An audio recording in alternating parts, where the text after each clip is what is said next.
Hoy sí esperaba ver. Ay, hoy sí. Pero ya no serían muchas historias por volver. Bueno, pero hoy sí esperaba. De momento no.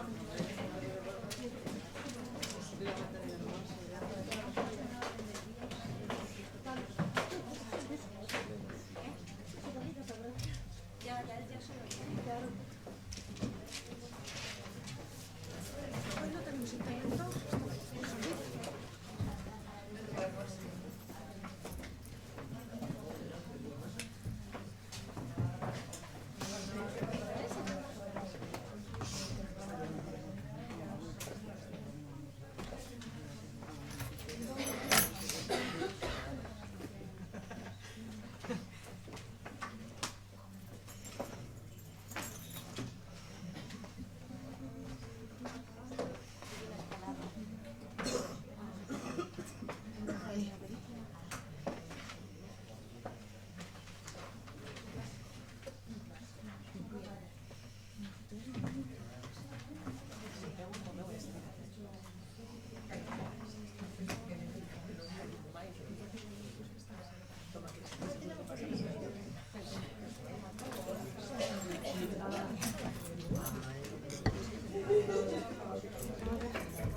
No me fío nada, yo no sé ni quién estaba otro día, lleva un susto, pensé que lo grababa.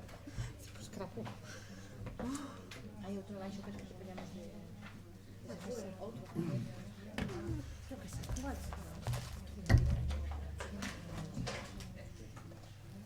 Yo tomo muchos notas porque como me aburro. Sí, eso que es que si no, no. Sí. La forma de... ¿Qué? La niña no, eso no hay ningún asunto económico.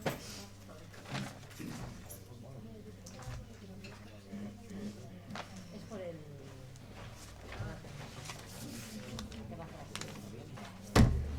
Tampoco todavía no he dicho nada raro.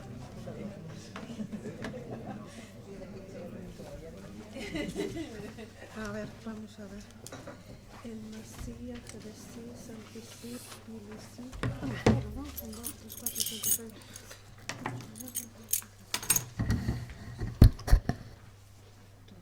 Estamos.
Moi ben, boas tardes. Vamos a dar comenzo a sesión do Pleno, sesión ordinaria deste 27 de novembro, para tratar o orden do día seguinte.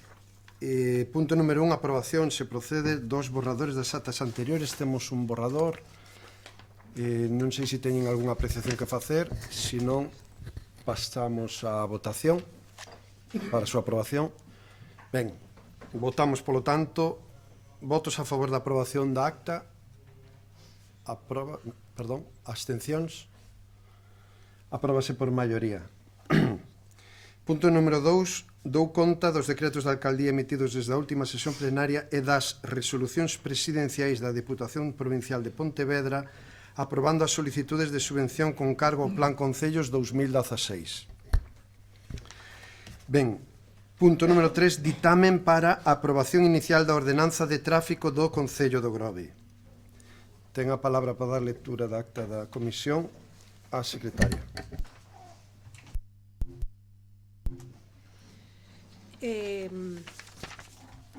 Proposta de ditame para a aprobación inicial da ordenanza de tráfico do Concello do Grove. Visto o proxecto de ordenanza municipal de tráfico redactado para substituir a vixente ordenanza de 1998 e posteriores modificacións e que precisa adaptarse á normativa vixente, a Comisión Informativa Xeral adopta os seguintes acordos. Aprobar inicialmente a modificación da ordenanza de tráfico do Concello do Grove. Someter a dita ordenanza municipal á información pública e a audiencia dos interesados coa publicación do anuncio no Boletín Oficial da provincia de Pontevedra e no taboleiro de anuncios do Concello, polo prazo de 30 días para que poidan presentarse reclamacións ou suxestións que serán resoltas pola Corporación. No caso de non presentarse ningunha destas, considerarase definitivamente aprobada sen necesidade de acordo expreso do Pleno. Facultar ao señor alcalde presidente para suscribir e asinar toda clase de documentos relacionados con este asunto. A votación para aprobación deste ditame obtivo a maioría de 4 votos a favor do PSDG-PSOE, ningún voto en contra e 5 abstencións do PP, Esquerda Unida, BNG e Grupo Mixto, Partido Galego Demócrata. Moi ben, moitas gracias. Como ben saben, esta ordenanza xa viñera en pleno anterior, se había trasladado que non coincidía ou non estaban ben relatados ou recollidos algunhas referencias legislativas, polo tanto se adaptou a nova legislación, sobre todo as súas referencias normativas, porque ademais se había alegado de que había algunhas que xa non estaban en vigor. Como ben saben, é unha ordenanza que trata de adaptarse aos novos tempos, unha ordenanza de tráfico que aquí no Grove leva moitos anos sin renovarse. Como ben explicábamos, e ademais aos grupos políticos tivemos unha reunión co xefe de policía, que é un pouco o que fixo o traballo máis técnico, é unha ordenanza de tráfico que trata de adaptarse aos novos tempos e, sobre todo, a novas decisións e a nova estrutura que o Grove ten que coller no século XXI. Unha ordenanza de tráfico que, aínda que se titula de tráfico, curiosamente, pon prioridade nos peóns, unha ordenanza de tráfico onde, entre outras novedades, aporta que dentro das zonas principales do casco urbano se reduza a velocidade a 30 por hora, unha ordenanza que, ademais, recolle o regulamento, o acceso, cargas, descargas residentes para as rúas peonils, e que ademais contempla todos os eventos e actuacións que desde o Concello do Grove levamos adiante e que ademais provoca moitas veces os cortes das rúas e a necesidade de adaptarse a todas as situacións que ahora mismo temos. Pero sí, principalmente pretende e quere ser unha ordenanza onde o peón en este caso sexa o gran protagonista e o vehículo quede nun segundo plano. Establecemos ademais unha serie de viales que van a ter unha diferentes categorías. En definitiva, como ben saben, son cuestións que temos falado e que temos debatido e que ademais creo que temos actualizado e, como ben decía outro día a secretaria, incluso nun anexo pois se aclararon e se especificaron moito máis. En calquer caso, traémola a debate feitas todas esas correccións e esperamos, desde logo, poder sacala adiante no día de hoxe. Ten a palabra o señor Lamelas. Moitas gracias, boas tardes a todas e todos. Desde o Grupo Municipal de Esquerda Unida imos apoiar a aprobación desta ordenanza de tráfico. Agora que están, por fin, subsanadas todas as deficiencias que ela contiña, no pleno anterior o que viñera a ordenanza xa indicáramos que había elementos de ordenanza que nos gustaban bastante, como son algúns dos que acaba de relatar o señor alcalde, e sobre todo para poñer orde no tema das cargas e descargas, no acceso a distintos barrios para residentes e a definición das rúas peonís coa preferencia para os peatóns e a pacificación do tráfico no casco urbano. pero, sin embargo, como é bastante habitual, traense ordenanzas a aprobación ao pleno cando non hai medios suficientes para poder levar adiante o seu cumplimento. E queremos aproveitar que se vota hoxe esta ordenanza de tráfico para reclamar unha vez máis, por enésima vez, que se actúe xa dunha vez por todas no servicio de policía local e que se poña en solución as deficiencias cos que conta este servicio para que se poida levar adiante non solamente esta ordenanza, sino moitas outras e os problemas que sufren os veciños do Grove día a día nos seus quefaceres diarios cando requiren a atención ao servizo da policía local do Grove. Outra cuestión que queremos sinalar tamén é que esta ordenanza faltalle unha segunda parte, que sería a ordenanza fiscal que vai aparellada de vados permanentes, zonas de carga-descarga, multas por infraccións de tráfico.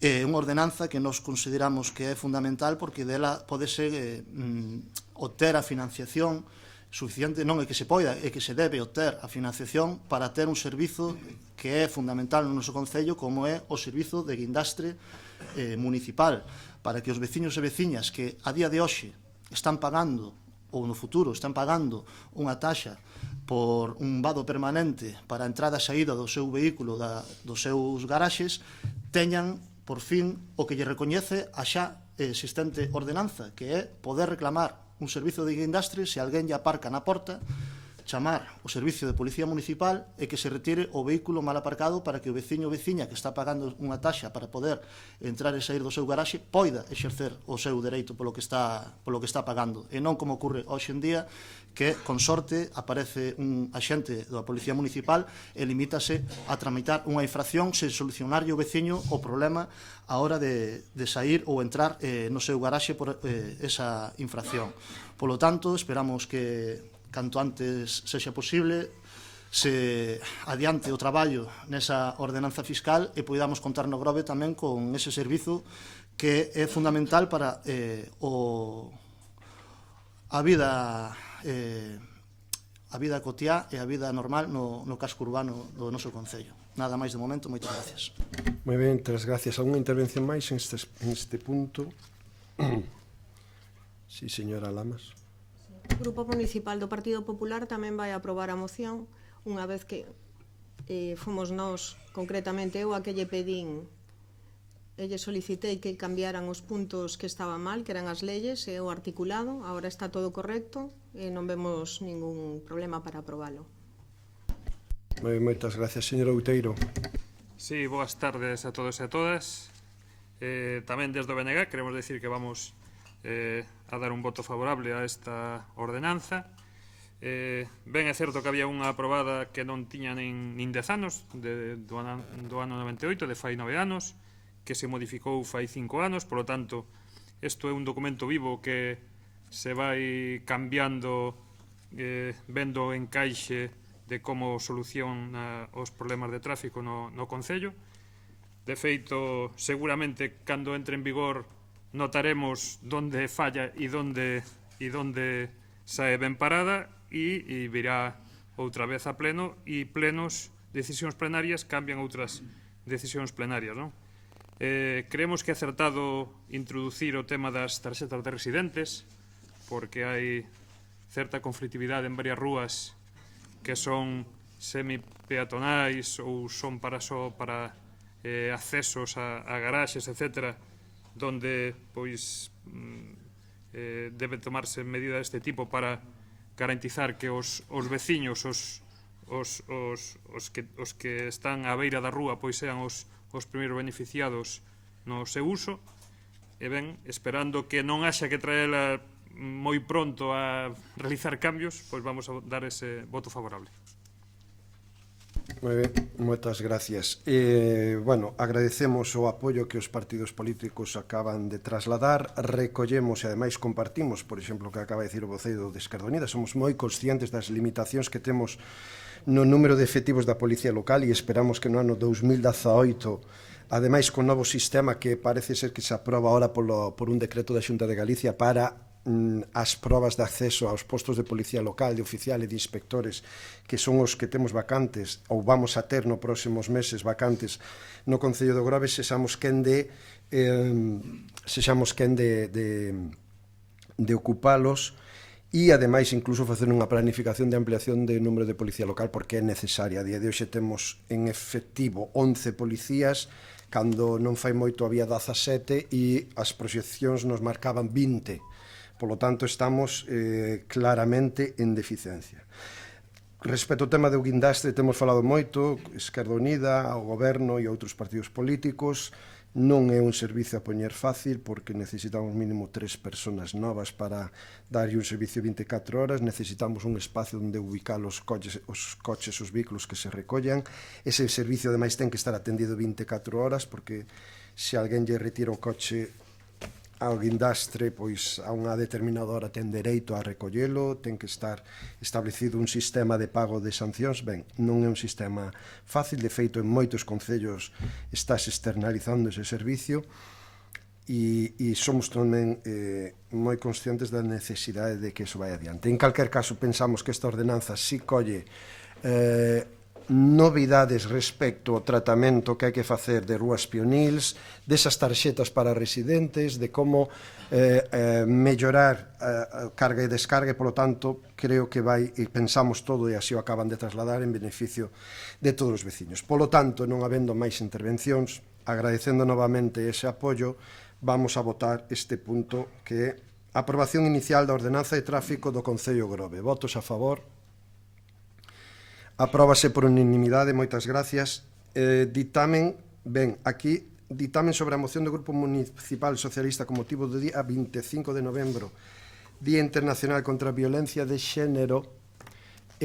Nos vamos a retirar a moción que presentou o PSOE, porque Esquerda Unida presentou unha moción non ditaminada, nos puxemos de acordo prácticamente a mesma, vamos a cambiar algúns puntos, vai incorporar outros, polo tanto, o PSOE retiramos, o Grupo Socialista o noso ditamen, e, polo tanto, pasamos a tratar o punto número 5. Certo é que me acabo de acordar, e Noemi, a miña compañeira de goberno, me está reclamando, e lle pido disculpas a todos, que antes do inicio do pleno habíamos acordado ler un manifesto contra a violencia de xénero, pero aí está. Entonces, vamos a proceder a dar a lectura dese manifesto contra a violencia de xénero, e despois, como digo, votaremos a retirada da moción do PSOE, o punto número 4, votaremos a inclusión da orden do día da moción da Esquerda Unida, e debatiremos esa moción.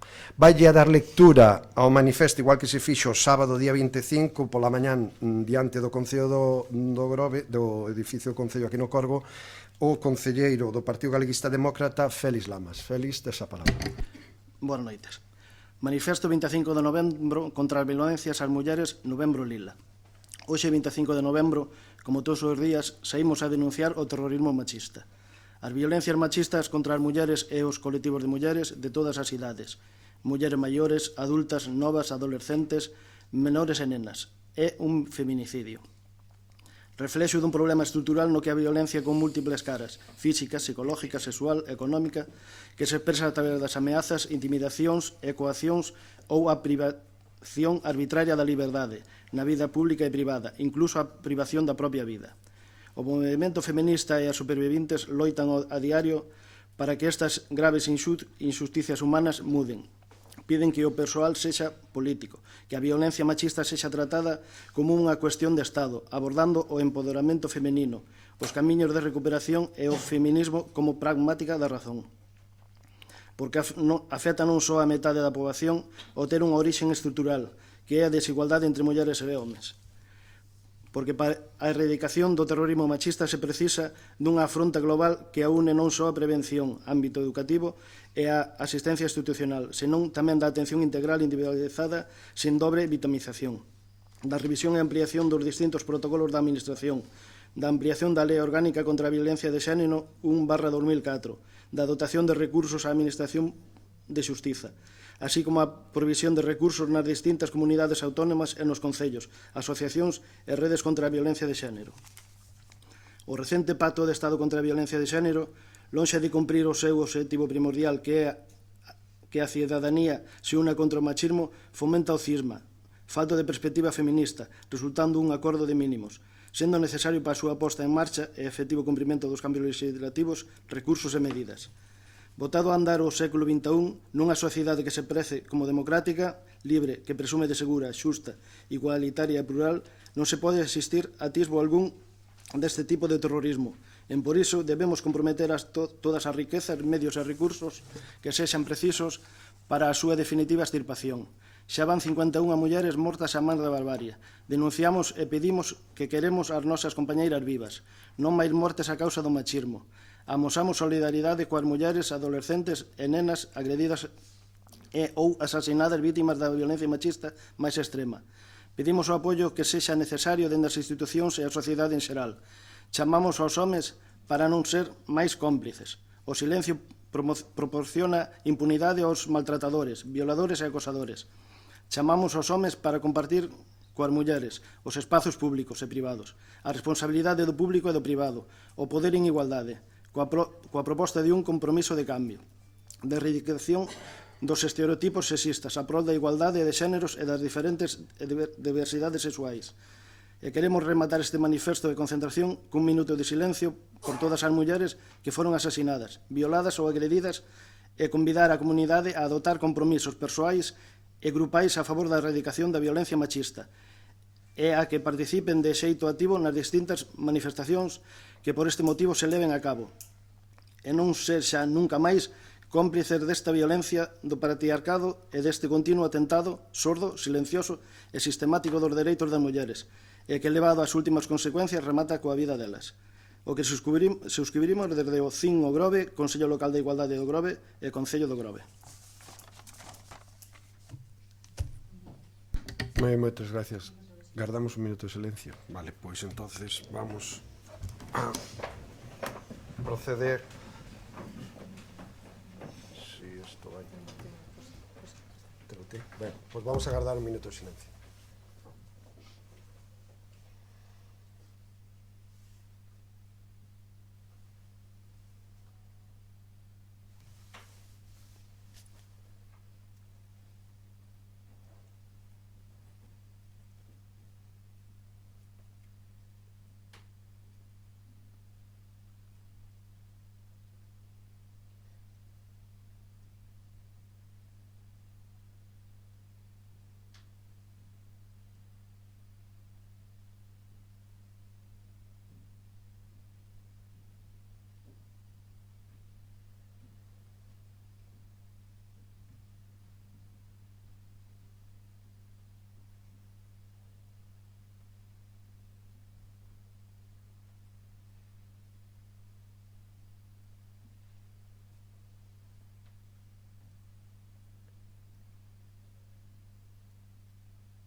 Moi ben, moitas gracias.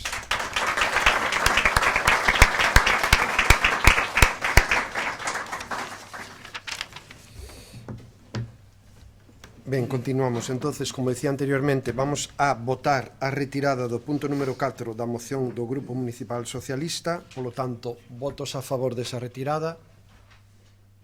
Apróbase unanimemente, retiramos este punto. Punto número 5, proposta non ditaminada sobre a moción do Grupo Municipal Esquerda Unida con motivo do 25 de novembro do 2017, Día Internacional contra a Violencia cara ás mulleres. Ben, como non está ditaminada, procedemos a votar para incluíla no orde do día e despois debatila. Votos a favor da súa inclusión. Apróbase por unanimidade, polo tanto, procede o seu debate. Ten a palabra o señor Lamelas. Ben, moitas gracias. Vou dar lectura á moción. Despois, se hai algunha cuestión que sí que hai sobre a moción, falámola e vemos a forma definitiva que lle damos o texto.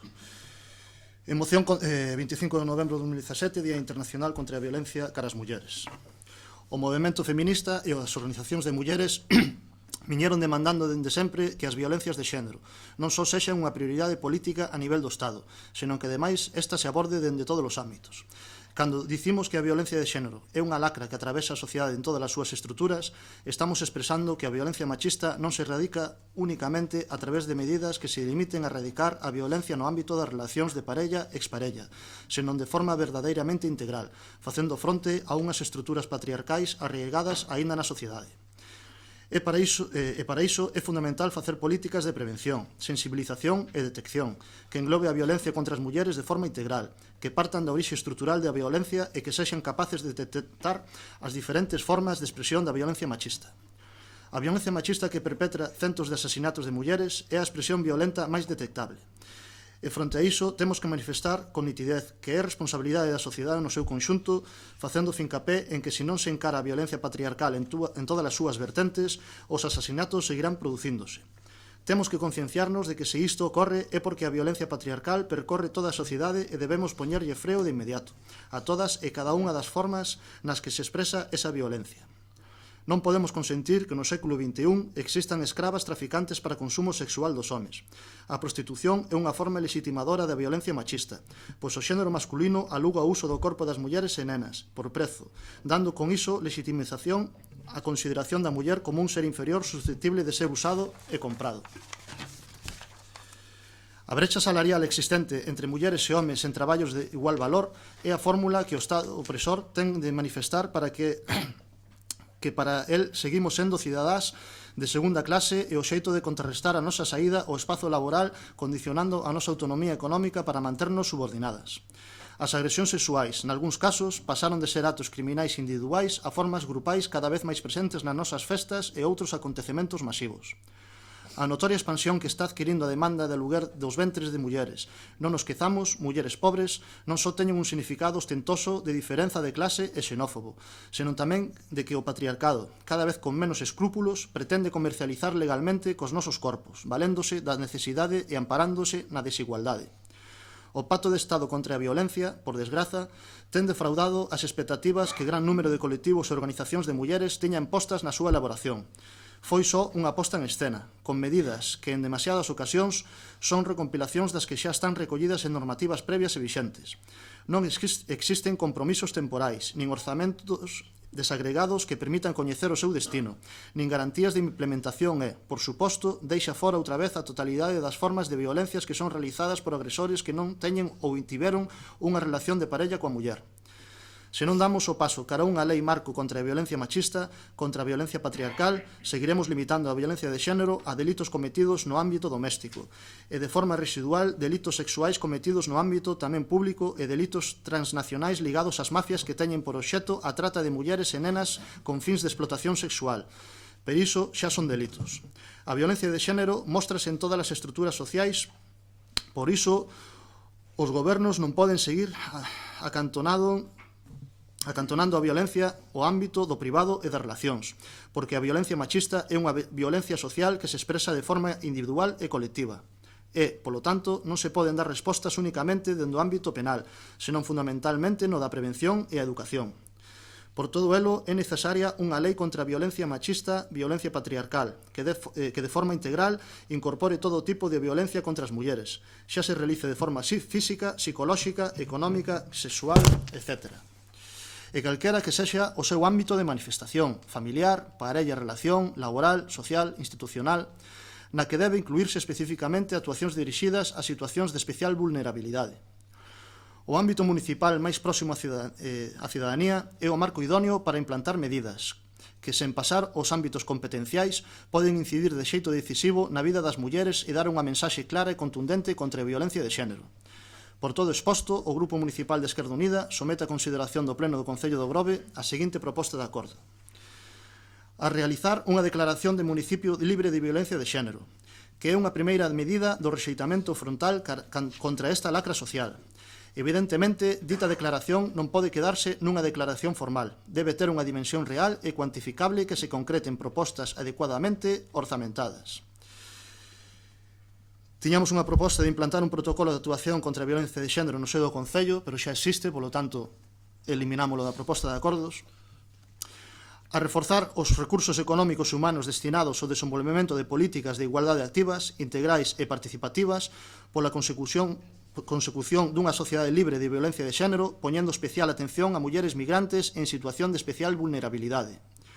A continuar co Plan pola Igualdade e contra a Violencia de Xénero, en coordinación con outras administracións públicas, consensuando co movimento feminista de mulleres que teña como obxectivo o desenvolvemento das medidas contempladas orzamentariamente e que sexa evaluable anualmente, e a desenvolver políticas encamiñadas á abolición da prostitución como forma extrema de violencia de xénero, executando políticas activas para erradicar todas as formas que teña relación coa explotación sexual, con especial atención ás ordenanzas de publicidade e todas aquelas que de forma directa ou indirecta permitan ou faciliten o desenvolvemento de actividades encamiñadas á devandita exposición.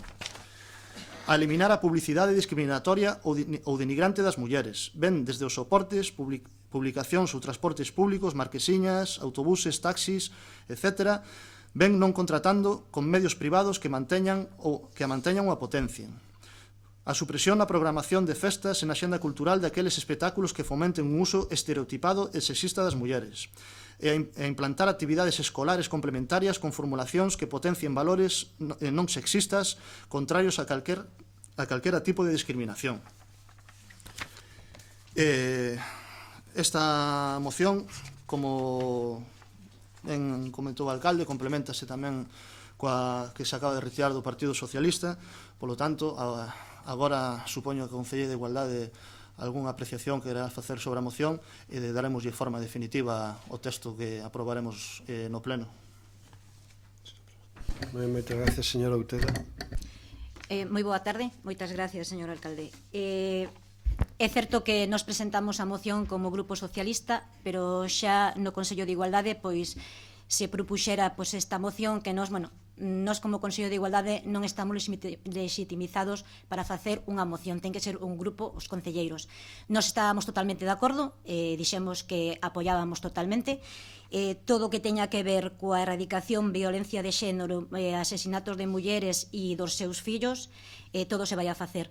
O plan de igualdade sí que se está levando a cabo, estamos facendo actividades non solamente desde igualdade, sino de forma transversal con todas as outras áreas. Seguimos traballando en elo, de feito, canto máis se traballe no plan, pois máis puntos teremos para futuras subvencións. E nada, nós todo o que sexa para a erradicación, desde logo estamos pola labor, e o único que queríamos era que se sumara ao seu punto de acordos os dous primeiros nosos, que instar ao Goberno de España a que se inicie os trámites para as modificacións legislativas necesarias ao obxecto de devolución das competencias ás entidades locais no exercicio das políticas de igualdade e contra a violencia de xénero. E o segundo, que é instar ao Goberno de España o cumprimento do compromiso económico acordado no Pacto de Estado contra a violencia de xénero ao obxecto de destinar vía transferencia aos concellos un incremento anual a 20 millóns de euros durante os próximos 5 exercicios para o desenvolvemento das medidas correspondentes contempladas no devandito pacto. En caso de aceptarnos, desde logo non temos ningún problema e o noso voto vai a ser totalmente favorable. Moitas gracias. Señor Lamelas. Ben, por suposto que aceptamos a inclusión deses dous puntos de acordo. Como xa dixen mentres da lectura da moción, eliminamos, lóxicamente, o punto no que falamos de implantar o protocolo que xa está implantado no Concello. Na moción que lles pasamos por escrito, falaba tamén de implantar o plan. Quedounos atrás a modificación que tínhamos que facer, que continuar co plan, polo tanto, cambiar ou implantar o plan por continuar co plan de igualdade, e sumarlle estes dous puntos que acaba de expresar a señora Uteda. Simplemente sinalar que Esquerda Unida non pensamos nun primeiro instante en presentar a moción como grupo político pleno, sino que se nos ocorreu a idea de que darlle traslado ao Consello Local de Igualdade para que o Consello Local de Igualdade instase o Pleno a tomar este acordo, non solamente pensando en que non fose unha cousa que se quedase nos grupos políticos, senón que tamén nos colectivos de mulleres que forman parte do Consello Local de Igualdade se sumasen a estas solicitudes que facemos nesta moción e, polo tanto, que fose unha moción máis ampla no sentido de que fose impulsada polo propio Consello e non, neste caso, como está sendo agora, por un grupo político. O Consello ditaminou que non era o seu labor, respetámoslo perfectamente, de todas formas non cambia que hoxe aquí pois debatamos este punto e enriquezamos esta moción con esas aportacións e fagamos algo máis por erradicar esta lacra que está sufrindo a nosa sociedade. Moitas gracias. Unha intervención máis? Non. Pois procedemos entonces á votación coas emendas que se acaban de trasladar, ¿sí? Se incorporan, polo tanto, esas emendas e votamos a moción presentada polo Grupo Municipal Esquerda Unida con motivo do 25 de novembro de 2017, Día Internacional contra a Violencia cara ás mulleres. Votos a favor? Apróbase por unanimidade. Moitas gracias. Pasamos agora ao punto número 6. Ditamen sobre a petición do Colexio Provincial de Abogados de Pontevedra para instar os concellos a amosar o seu rexeitamento á creación dun xulgado uniprovincial para tramitar os preitos en materias de cláusulas abusivas hipotecarias.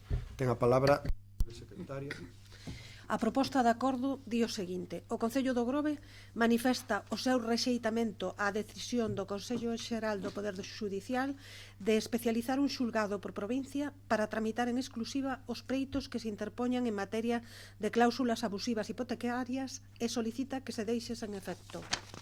Esta proposta foi ditaminada favorablemente pola Comisión Informativa Xeral, pola maioría de 4 votos a favor do PSDG-PSOE, ningún voto en contra e 5 abstencións do PP, Esquerda Unida, BNG e Grupo Mixto, PGD, quedando, polo tanto, informada favorablemente para elevala ao Pleno en calidade de ditame. Moitas gracias. Pois isto é unha moción que ven trasladada desde o Ilustre Colexio Provincial de Abogados de Pontevedra, donde moi sinxelamente nos explican e nos din que este colexio manifesta un rexeitamento total e absoluto á decisión do Consello Xeral do Poder Xudicial de establecer un único xulgado por provincia para tramitar en exclusiva os pleitos que se interpoñan en materias de cláusulas abusivas hipotecarias, o que todos conocemos como as famosas cláusulas suelo das hipotecas. O que nos está pedindo o Colexio de Abogados é que nesta moción rexeitemos ese acordo, esa proposta do Consello Xeral do Poder Xudicial e que, polo tanto, reflexionen, tomen outra decisión e que,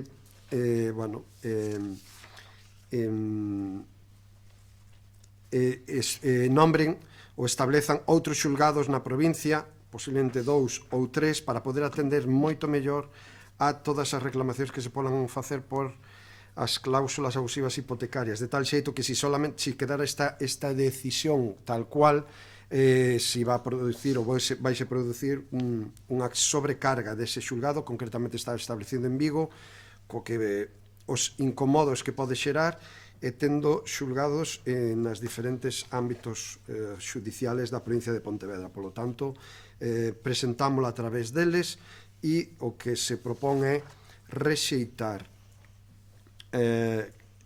apoiar o Colexio Provincial de Abogados de Pontevedra e aprobar mocións dirixidas a mostrar o rexeitamento á creación dun xulgado uniprovincial, solicitando que se deixe sin efecto este acordo do Consello Xeral do Poder Xudicial. Non sei se teñen algunha intervención ao respecto e se non procedemos á súa votación. Ben, votamos entonces, votos a favor. Moitas gracias, apróbase por unanimidade. Pasamos agora ás mocións de urxencia. Temos 3 mocións de urxencia presentadas, unha do Partido Popular para que sexa sometido a exposición pública o Plan Xeral de Ordenación Municipal Pexón, outra do Partido Galeguista Demócrata para a conservación e mantemento do ben de interese cultural a Torre de Escuredo e outra de Esquerda Unida que atoparei que non temos copia, bueno, que vale, para a creación dunha Casa da Xuventude e un plan integral da mocidade no Concello de Grove. Sí, porque esta é de urxencia que se presentou outro día. Ben, polo tanto, vamos en primeiro lugar a tratar a moción do Partido Popular para que sexa sometido a exposición pública o Plan Xeral de Ordenación Municipal do Pexón. Bueno, hai un acordo tácito, polo menos por parte do Goberno, o trasladamos a todos os grupos da oposición, que son os que presentan as mocións de urxencia habitualmente, no sentido de que sempre cando se adianten estas mocións de urxencia con un tempo prudencial para que todos as podamos estudiar, pois que se votará favorablemente esa urxencia. Certo é que en moitos casos entendemos que a urxencia non se justifica, pero, bueno, en calquer caso, o acordo vámoslo a manter e vámoslo a levar adiante. Polo tanto, en primeiro lugar, procede votar a urxencia da moción para incorporala ao orden do día e, se se aproba, abrir o debate da propia moción. Así, pois, en primeiro lugar, votamos a súa urxencia, votos a favor, apróbase por unanimidade, polo tanto, queda incorporada a moción do Partido Popular para que sexa sometido a exposición pública o Plan Xeral de Ordenación Municipal. Ten a palabra o señor Pérez. Moitas gracias e boa noite. Vou a dar lectura á moción que dice así, como repetía fai un momento o alcalde, para que sexa sometido a exposición pública o Plan Xeral de Ordenación Municipal. De todos é coñecido a necesidade que este Concello ten de dotarse dunha normativa urbanística adaptada á lei que poña fin á inseguridade xurídica na que estamos instalados e nos dote definitivamente dun instrumento, Plan Xeral, que defina e encauce cal debe ser o futuro da vila. Distintas corporacións intentárono sin éxito. Especialmente complicado foi o último intento que chegou a aprobarse inicialmente e a partires de aí suscitou un importante debate e rexeitamento por parte da cidadanía. Pasadas as eleccións municipais e cun novo goberno no Concello, anúnciase unha serie de medidas e traballos tendentes a dotarse deste documento. Profusamente anunciado, este documento recollería a maioría das alegacións dos veciños, pero, sobre todo, non se parecerá en nada ao anterior. Un plan xeral de mínimos, dicen continuamente, de mínimos e que a partires da súa aprobación e con calma iniciaremos o plan xeral que o Grove necesita. Sorprende moito este argumento, pero máis sorpresivo é que unha vez rematado o traballo en curso non sexa sometido a exposición pública, como tamén recordo o Goberno cada vez que ten ocasión. Logo, da situación vivida neste Concello no mandato anterior, na que a implicación dos grupos políticos que formaban a oposición foi decisiva no transcurso dos acontecementos, exixindo máis participación, máis transparencia e, sobre todo, unha exposición pública do documento redactado máis ampliada nos plazos, máis ampliada nos lugares de exposición e máis apoiada por técnicos que explicasen. Sorprende agora que vostedes, que foron activos protagonistas de todo aquel movimento, non queiran nin máis plazos, nin máis lugares de exposición, nin utilicen técnico algún que explique o que se está a facer e poñan todo o seu empeño en querer furtar aos veciños, aos mesmos veciños que daquela, a posibilidade dunha exposición pública. E non deberán ser únicamente razóns de coherencia, de pudor político, de sentimentos encontrados por aquelo do defendido naquel momento agora no levo a cabo, incluso pola expectativa levantada en torno a este plan xeral, senón que aínda que o alcalde o negue, o señor alcalde o negue, perdón, os cambios introducidos no documento si son sustanciais e elo xa é, de acordo á lei, motivo para facer unha nova exposición pública. Son moitas as persoas interesadas que así o consideran e dispostas a defendelo noutras instancias se fose o caso. O documento que pretenden presentar non son máis que as normas subsidiarias do 96. Se este goberno pretende facer ver que este documento non teñen cambios sustanciales con respecto do documento aprobado en setembro de 2015, de seguro que serán outros que nos o fagan ver. A clasificación e calificación do solo cambia radicalmente.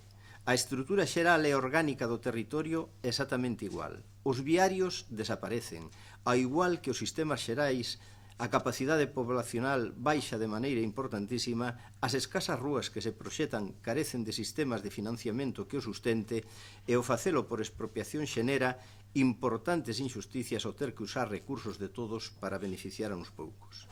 Semella complicado poder casar a memoria económica deste documento. A obsesiva posición do Goberno pretendendo distanciarse todo o posible do anterior documento fai que agora se atopen ante esta contradición que se resolvería, como están a esperar os veciños da nosa vila, coa exposición pública que regula a lei do solo e que non trae máis ca ventaxas. As ventaxas que membros deste goberno tanto exixiron fai pouco máis de 2 anos aos demais, participación e transparencia que tan boas lle parecían. Por elo, e seguindo aquelas máximas que sempre defenderon e exixiron os gobernantes daquel momento, é polo que solicitamos a adopción do seguinte acordo, que conforme o establecido no punto 12 do artigo 60 da Lei do Solo de Galicia, sométase a exposición pública o documento de plan xeral de ordenación municipal no que está a traballar o Goberno. Puedo... aquí? Bueno, leí la moción, procedería... Eu creo que é bastante explícita a moción. Preténdese únicamente que en aras dun maior coñecemento por parte de todos, dunha maior participación e dunha maior transparencia, que os veciños poidan decidir sobre o seu, exclusivamente. E queren facer coa tranquilidade que dá poder consultar a documentación no seu conxunto. Ver a planimetría sosegadamente e consultala cun técnico da súa confianza, por exemplo. Está ben que se lle enseñe como se está a facer, non temos absolutamente nada que decir desas charlas, pero non cabe duda de que, e isto é unha queixa que está aí, que ver o plan a través dun PowerPoint, a veces a bastante distancia, doeme dicilo, pero cunha explicación bastante sesgada, plagada de medias verdades e sin poder contrastar con ninguén, non é o que estamos a escoitar o máis desexable. Queren ver tamén as ordenanzas para saber ata onde poden chegar no uso do seu solo. E a todo agora ninguén poido ver esas ordenanzas, ninguén as poido consultar. E fálase, por exemplo, nesas charlas, de licencias directas en rúas que teñen que ser obtidas por expropiación. E por eso digo que eso é unha media verdad, por non calificalo xa directamente de mentira. Pero queren ver tamén a memoria económica e comprobar que todo o que nese documento se dice pode ser factible. Pero este documento creo que todavía non se empezou. Queren, en definitiva, ter acceso á documentación sin ser tutelados por ninguén. E iso dá únicamente unha exposición pública. Non se pode pretender que con esas charlas sen técnicos de ningún tipo, que é outra queixa generalizada, e gustaríanos, a verdade, saber por que non van os técnicos a esas charlas, decir, si vale de algo, que incluso na corporación, a que as charlas, as xuntanzas que se convocan para falar deste tema, bastante escasas e con un contido discutible moitas das veces, xa sei que o alcalde está ahora mesmo apuntando que logo me vai dicir que total eu non veño elas. É certo tamén, pero teño compañeiros que acuden, viñen as 2 primeiras e foime suficiente, pero algún técnico ven, pero hai algún que aínda non coñecemos. Temos un técnico redactor contratado que nin a corporación coñece. E son charlas, ademais, xa digo, nada que decir a elas. Me parece fantástico que haya esa información, pero nalgúna destas charlas se ten detectado incluso cambios nos planos entre unha e outra charla. E cambios que nadie explica. Por iso digo, e insisto, que é necesario que vayan os técnicos. porque aínda que nadie se explica, é curioso, pero hai veciños que si se dan conta de que esa situación pasa. A min acercábameseme non fai tanto, que entre este, o sea, o que este me decía e algún caso que contarei despois, pois foi de alguma maneira o motivo, aparte de que o tiñamos cotexado, de decidirnos a que se solicitara unha exposición pública. Eso é o único que queremos, exposición pública. Non hai outra cousa coas que se intenta engañar a todo o mundo. Este home que se detecta que hai un cambio, claro, foi a unha charla a que tocaba, de acordo, pois, bueno, o interés que el tiña, que era nunha determinada zona, a ve que con respeto o que había con anterioridade, que xa está eliminado, pero o que se había determinado para esa zona no plan que se había aprobado inicialmente no 2015, a situación non lle cambiaba en exceso, era prácticamente a mesma, e, bueno, douse por conforme. Era unha zona que está dentro dun dos famosos suelos urbanizables, pero, bueno, tamén sabía que se non estaba aí, estaba nun suelo rústico, daba por bo. E, bueno, fixo ese comentario. A sorpresa del foi que unhas semanas despois, noutra charla, a que tamén acudeu, despois xa foi a todas, claro está.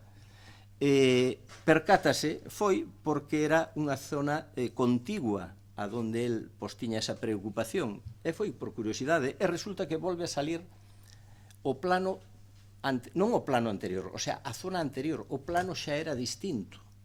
Curiosamente, donde había un Suez con unha gran rotonda, que das poucas que se mantiñan, curiosamente, coa travesa un dos viales principales do noso concello, pois por ese Suez cruzaba outro vial e se percata de que o Suez agora afectaba solo a mitad da zona, aquel Suez iba de un lado a outro da rúa, agora corta pola mitad da rotonda, e na zona onde ele estaba o vial xa había desaparecido.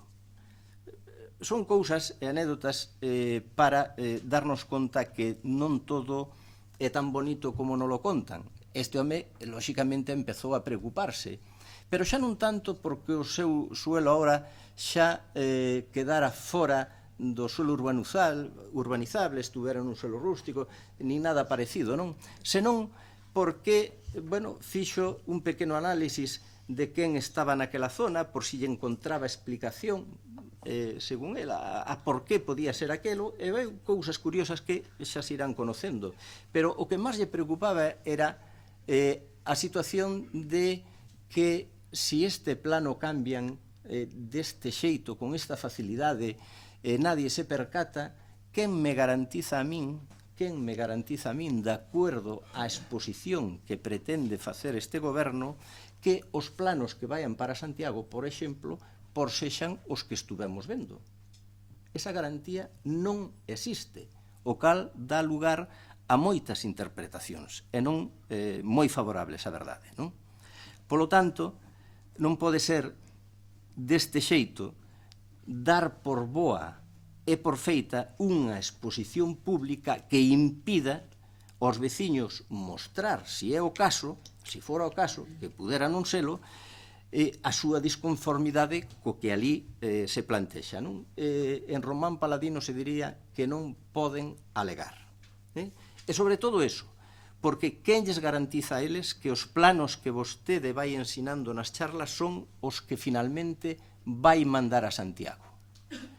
E non se lles diga continuamente, bueno, dígalles o que queira, pero non se lles minta continuamente dicindo que poderán ver os planos as veces que se queiran, as que sexan necesarias, e que a calquera cousa que observen poderá seguir cambiando, porque esta é unha afirmación que se está facendo permanentemente nas charlas. E isto, como ben sabe todo o mundo que estamos aquí, isto non é un documento á carta. Nesa maneira de proceder poden empezar as injusticias. O que hai que decirlle claramente que o que se pretende é que non coñezan o documento na súa profundidade e que se lles quere impedir facer unha exposición pública na que poidan facer as alegacións.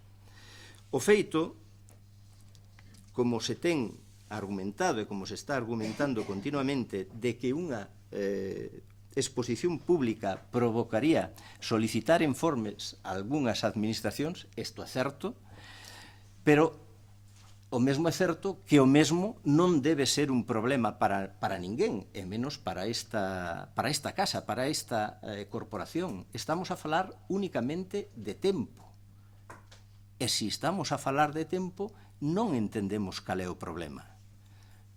Un plan que leva no noso Concello 40 anos de retraso, 3, 4, 5, 6 meses, se vostedes queren, nunca os 2 anos que se está afirmando permanentemente, ese pode ser o tempo máximo que pudera isto, digamos, retrasar, pero é que aquí a cuestión é que fagamos as cousas ben, non que as fagamos rápido. 3 meses é o que está establecido por lei que esas administracións teñen para respostar cos seus informes. Tamén se aduce que tardan moito máis. Eu recordo a aprobación inicial, recordo que se pediron estes informes, como era preceptivo, e recordo que viñeron, porque había que estar, lóxicamente, atentos a elo, nos tempos que correspondían. Polo tanto, o tempo non debe ser un problema. Neste caso, parece máis ben unha desculpa. Coincidimos todos, eso sí, en que o plan é absolutamente necesario, é un instrumento vital para dar para a evolución do noso Concello e, sobre todo, para dar seguridade xurídica. Seguridade xurídica que é unha expresión moi manida cando estamos a falar de plan xeral, vamos a dicir, nun lenguaxe máis coloquial, é tranquilidade. Tranquilidade, e é importantísimo.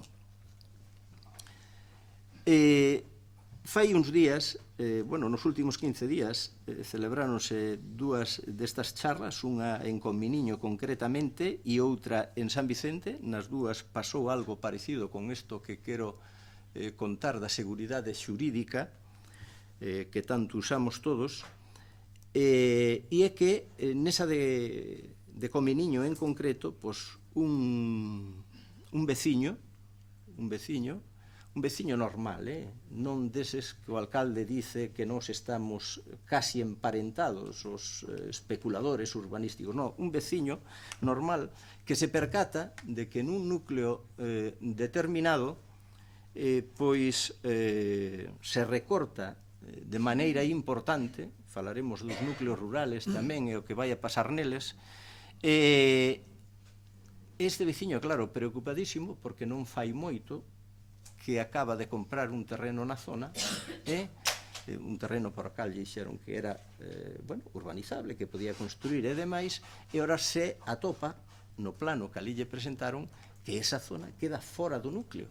O home, lóxicamente, preocupadísimo, pregunta que é o que vai a pasar aí e se lle contesta con que o máis razonable sería que ese veciño pedise unha licencia, que fixese ali unha pequena excavación, un movimento de terras, e busque un técnico que lle certifique o inicio de obra.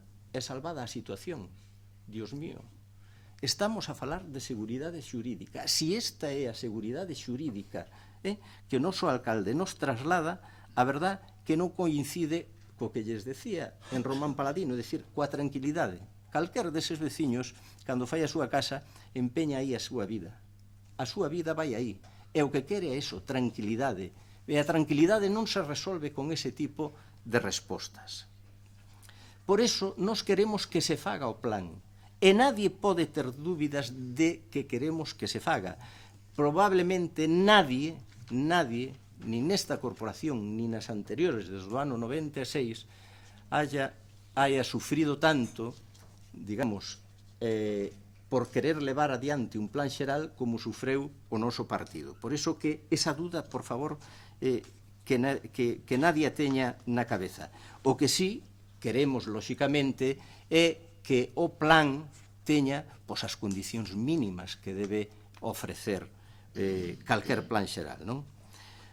Como decía, o que se está a presentar son as normas subsidiarias, aínda que iso é o que queremos que se expoña ao público. Non estamos a falar tampouco dese plan do ano 2015, ni nada parecido. Eso que se saque da cabeza todo o mundo, non? Pero son as normas subsidiarias e se nos dice continuamente que é un plan de mínimos, que iso é o necesario neste momento, que o plan de verdade, o plan que necesita o Grove, pois que xa virá despois, máis adiante, xo faremos máis adiante. A verdade que este tipo de argumentacións sorprenden, pero de unha maneira tremenda, porque o que necesitamos xa se fará. Pero que clase de políticos somos nós que non somos capaces, e fai uns cuantos anos que estamos faltos deste documento, que non somos capaces de darlle resposta ao pueblo e ainda por encima presumimos delo. A verdade que logo de 40 anos seguir con este tipo de experimentos nos non entendemos e, lóxicamente, non compartimos. Un plan de mínimos despois de haber tido unhas normas subsidiarias no 96, porque xa nin nese momento, nin con anterioridade, se foi capaz de facer un plan como se necesitaba, normas que logo no 2002 son suspendidas porque non cumplen os obxectivos de futuro e nin siquera os definidos nas propias normas se estaban a cumplir, e resulta que agora, 15 anos despois, salto ao vacío para volver eses 15 anos atrás. Non o entendemos. Miren, o plan aprobado inicialmente no 2015, nos finais de 2015, gustásenos ou non, xa quedou claro que non gustaba, pero se sabía perfectamente o que pasaba en cada metro cuadrado de aquel plan. E se sabía, sobre todo, porque se coñecía, e todo o mundo tuvo a oportunidade de degullalo, non de observalo, é de degullalo. Mirouselle o forro, mirouselle o revés, como decía un bo compañeiro desta corporación, e, bueno, ata o extremo se coñeceu aquel documento e, en consecuencia, demostrou a xente o seu posicionamento sobre o mesmo. E agora, o que se pretende é precisamente o contrario. É que, aínda que se poida coñecer, eu creo que polo de agora ecosistema que se está a utilizar non coas garantías necesarias, pero o que se está a pretender é que, a pesar de eso, que se poida coñecer de alguna maneira, pois, se alguén o estima convinte, pois non vai a poder alegar. Ou iso é o que pretende este goberno, que non se poida alegar. E o único que se pretende con esta solicitud de nova exposición é precisamente eso, que cada propietario sexa consciente de como queda o seu terreno e poida, se é o caso, que o mellor non o é en moitos casos, pero que, se o estima convinte, que poida alegar, nada máis. Non pedimos máis que eso. Exactamente igual que se pedía aquí fai 2 anos e medio, aproximadamente, e para as mesmas persoas, ademais, para os mesmos veciños. Na súa linguaxe, na linguaxe de vostedes, isto era, alo menos daquela, participación e transparencia. E por agora, espero ter outro turno despois, pero por agora, máis nada.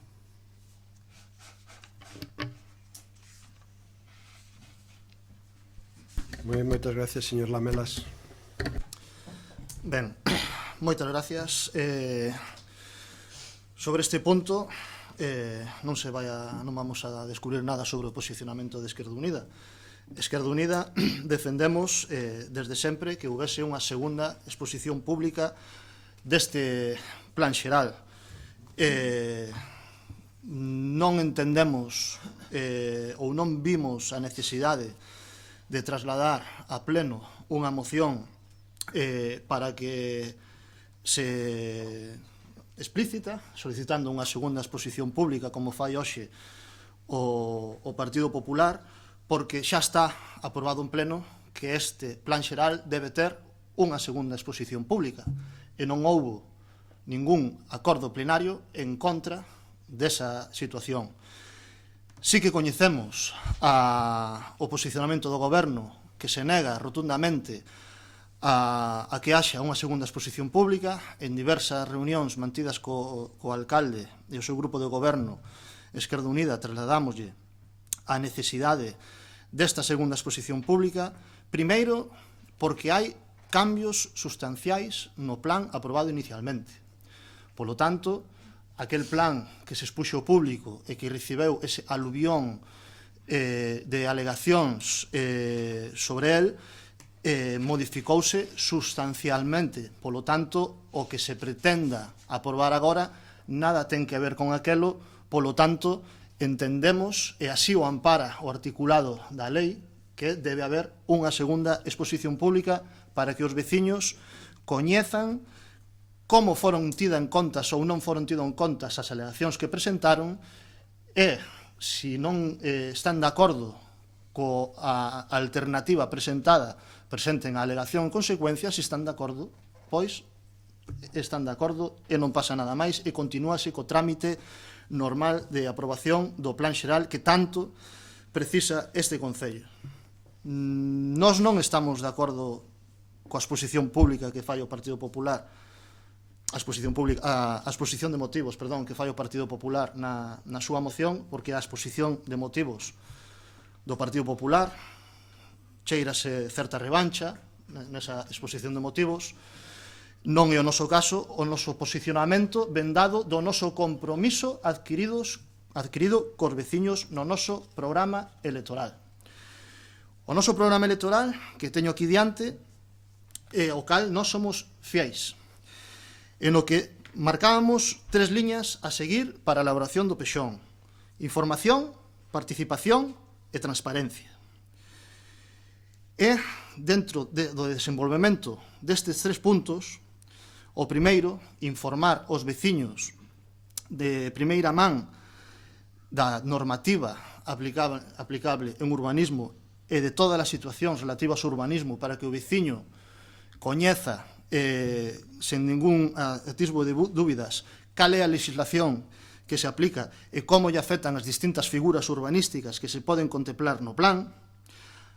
Outra era a contratación dun novo equipo redactor, que é unha medida que sí se levou a cabo. Outra era ampliar a participación a través de colectivos e de consellos participativos sectoriais para ver as necesidades que teña o Concello do Grove nos distintos eidos da vida económica e social do noso Concello, para ver de incorporar o plan xeral.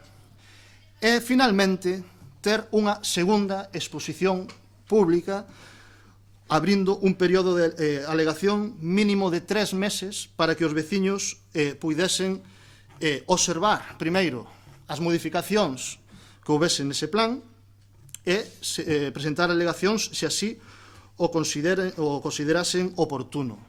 E, pechado ese plazo de alegacións, si a contestación social fose favorable a este plan, pois continuar cos seus trámites para a aprobación provisional e posterior aprobación definitiva do Plan Xeral de Ordenación Municipal do Concello do Grove.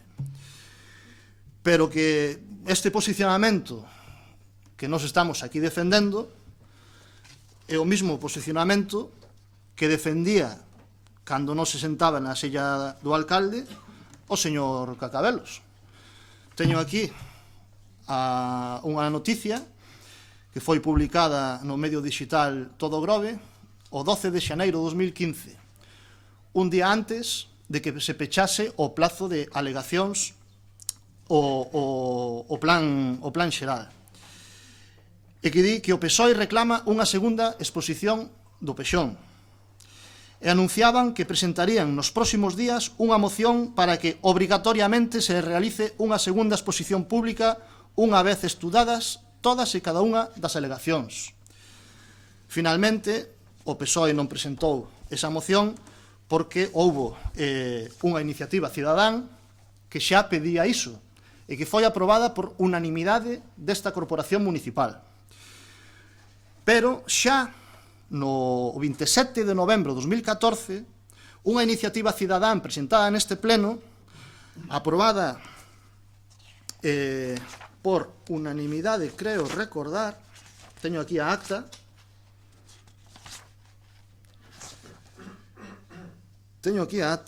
e que dicía nas súas conclusións a proposta cidadán, que creo que viña avalada por máis de 1.500 sinaturas, no seu punto B das conclusións: unha vez analizadas las propuestas presentadas, se proceda a plasmarlas sobre papel y se abra unha nova exposición pública. O mismo que se aprobou o 28 de xaneiro de 2015, nunha iniciativa popular para proposta de acordo para ampliación do plazo de exposición pública do Pexón, e que no seu punto primeiro pide unha segunda exposición pública. Polo tanto, xa está aprobado 2 veces neste pleno e a proposta de iniciativa popular, non de ningún grupo político en concreto, senón que foron os veciños que se autoorganizaron en contra do plan xeral que propuxera o goberno tripartito anterior, xa solicitaban esa segunda exposición pública, coincidindo co noso posicionamento e co posicionamento do partido que sustenta o goberno actual do Grove naquel momento, que agora debe explicar por que cambia de posicionamento, por que agora que están no goberno eles non queren que os veciños poidan coñecer con detalle o plan e dicir se están de acordo co plan, se non lles parece ben o plan, se queren alegar ou non queren alegar a ese plan. Pero tamén a forma de elaborar este plan é un pouquiño falase de transparencia e de participación. Hai charlas coas que nós non temos nada que dicir, pero de transparencia e de participación, cero. Primeiro, os concelleiros desta corporación municipal non temos acceso á documentación que se está a traballar no plan. Recentemente, o noso grupo municipal fixo unha solicitude por escrito, por rexistro, a este concello para reclamar a documentación completa relativa ao Plan Xeral de Ordenación Municipal que se está redactando. Fai aproximadamente unha semana, contestounos a Xunta de Goberno Local dicíndonos que non se nos daba traslado a esa documentación porque estaba sufrindo constantes modificacións. É dicir, os planos que se nos ensinaron nas escasas reunións que tivemos para ver o Pexón están en constante modificación. Polo tanto, todo o que vimos non sabemos se continúa igual, se se modificou, se que pasa con todo iso. Tampouco vimos os concelleiros desta corporación nin a primeira alegación presentada polos veciños en ningunha das reunións mantidas para falar de urbanismo e de plan xeral co actual goberno. Nin a primeira. Nunha reunión, eu, personalmente, saquei o tema e dixen, Esquerda Unida, hasta o momento non dixemos nada porque queríamos darlles tempo para traballar nesta cuestión, darlle un prazo para traballar esta cuestión e ver como levaban adiante o plan. Pero que a día de hoxe non vimos nin a primeira alegación presentada polos veciños nas escasas reunións mantidas por urbanismo para tratar este tema do Pexón. Reunións que fai máis de 2 meses que non temos. Hai charlas, pero a corporación municipal non é informada. Cando era informada, o día seguinte había charlas públicas nas que aparecían máis planos dos que se nos ensinaban os membros da corporación municipal na reunión previa, con modificacións respecto aos planos que teñamos visto os concelleiros desta corporación. E seguramente, non o sabemos, con modificacións posteriores, porque, como ben indicou unha acta da Xunta de Goberno Local deste concello, os planos e a documentación está en constante modificación. Polo tanto, aquí hai unha inseguridade a hora de saber como se atopa este plan. Tampouco sabemos que pasa coas ordenanzas urbanísticas. Fai 2 meses, a última xuntanza que tivemos foi exclusivamente para convencernos de que non debía haber unha segunda exposición pública. Non se tratou ningún solo plano, non se tratou ninguna zona do Grove, non se tratou ningún barrio, ningún núcleo, trúxose a un abogado para intentarnos convencer a oposición de que non era necesaria unha segunda exposición pública e de que había unha especie de exposición pública sui generis sin ningún tipo de garantía xurídica para o veciño que quería implantar este goberno que non se sustenta baixo os criterios de igualdade e dereito do veciño de acceso á información por ningún lado, señor Cacabelos. Os argumentos que dou ese abogado realmente foron desmontados nesa xuntanza e acabou intentando xustificar a necesidade de non facer unha segunda exposición pública dicíndonos que cambiar as líneas no plano, no software de diseño asistido por computadora, que era moi complicado, que eso levaba un mundo de traballo porque había capas e que eso que el non sabía porque ele era abogado, el non era arquitecto, pero que eso, según lle contaban, eso era moi difícil de facer. Entón, ese era o nivel dos argumentos que se nos trouxeron para opoñerse a que os veciños do Grove poidan examinar con detemento o plan xeral e presentar ou non alegacións a ese plan. Certo é que o principal argumento eran os prazos. Seguramente o señor alcalde agora falará dos prazos, que é o que lles preocupa primordialmente. Pola necesidade que din de reclamar novos informes sectoriais a patrimonio, a medio ambiente, etc., a todos os organismos que teñen que emitir informes sobre o plan. Ese non é un problema. Hai 3 meses de prazo que teñen estes organismos para contestar. 3 meses. E se non contestan en 3 meses, que presenten un contencioso ante o Concello dicindo a xusticia que eles non cumpliron a súa propia lei. Que a Xunta de Galicia presente un contencioso ante a xusticia dicindo que eles incumpliron a lei. Ese argumento, polo tanto, non é válido. Despois, hai modificación nas ordenanzas. Díxosenos nesa última xuntanza este señor abogado que estaba traballando na redacción de novas ordenanzas urbanísticas que modificaban as aprobadas inicialmente e que nun prazo dun mes as teríamos. Pasaron 2 meses, non temos nada. Nos descoñecemos, como non vimos ni unha sola alegación, se houbo unha sola alegación sobre as ordenanzas urbanísticas aprobadas inicialmente. Non o sabemos, xa digo, porque non vimos nin a primeira alegación dos veciños. E polo tanto, esa información fáltanos. Hai unha falta total de transparencia. Pero o fundamental de todo, e polo que defendemos unha segunda exposición pública do plan xeral, é pola enorme contestación social que tivo o plan aprobado inicialmente en 2014.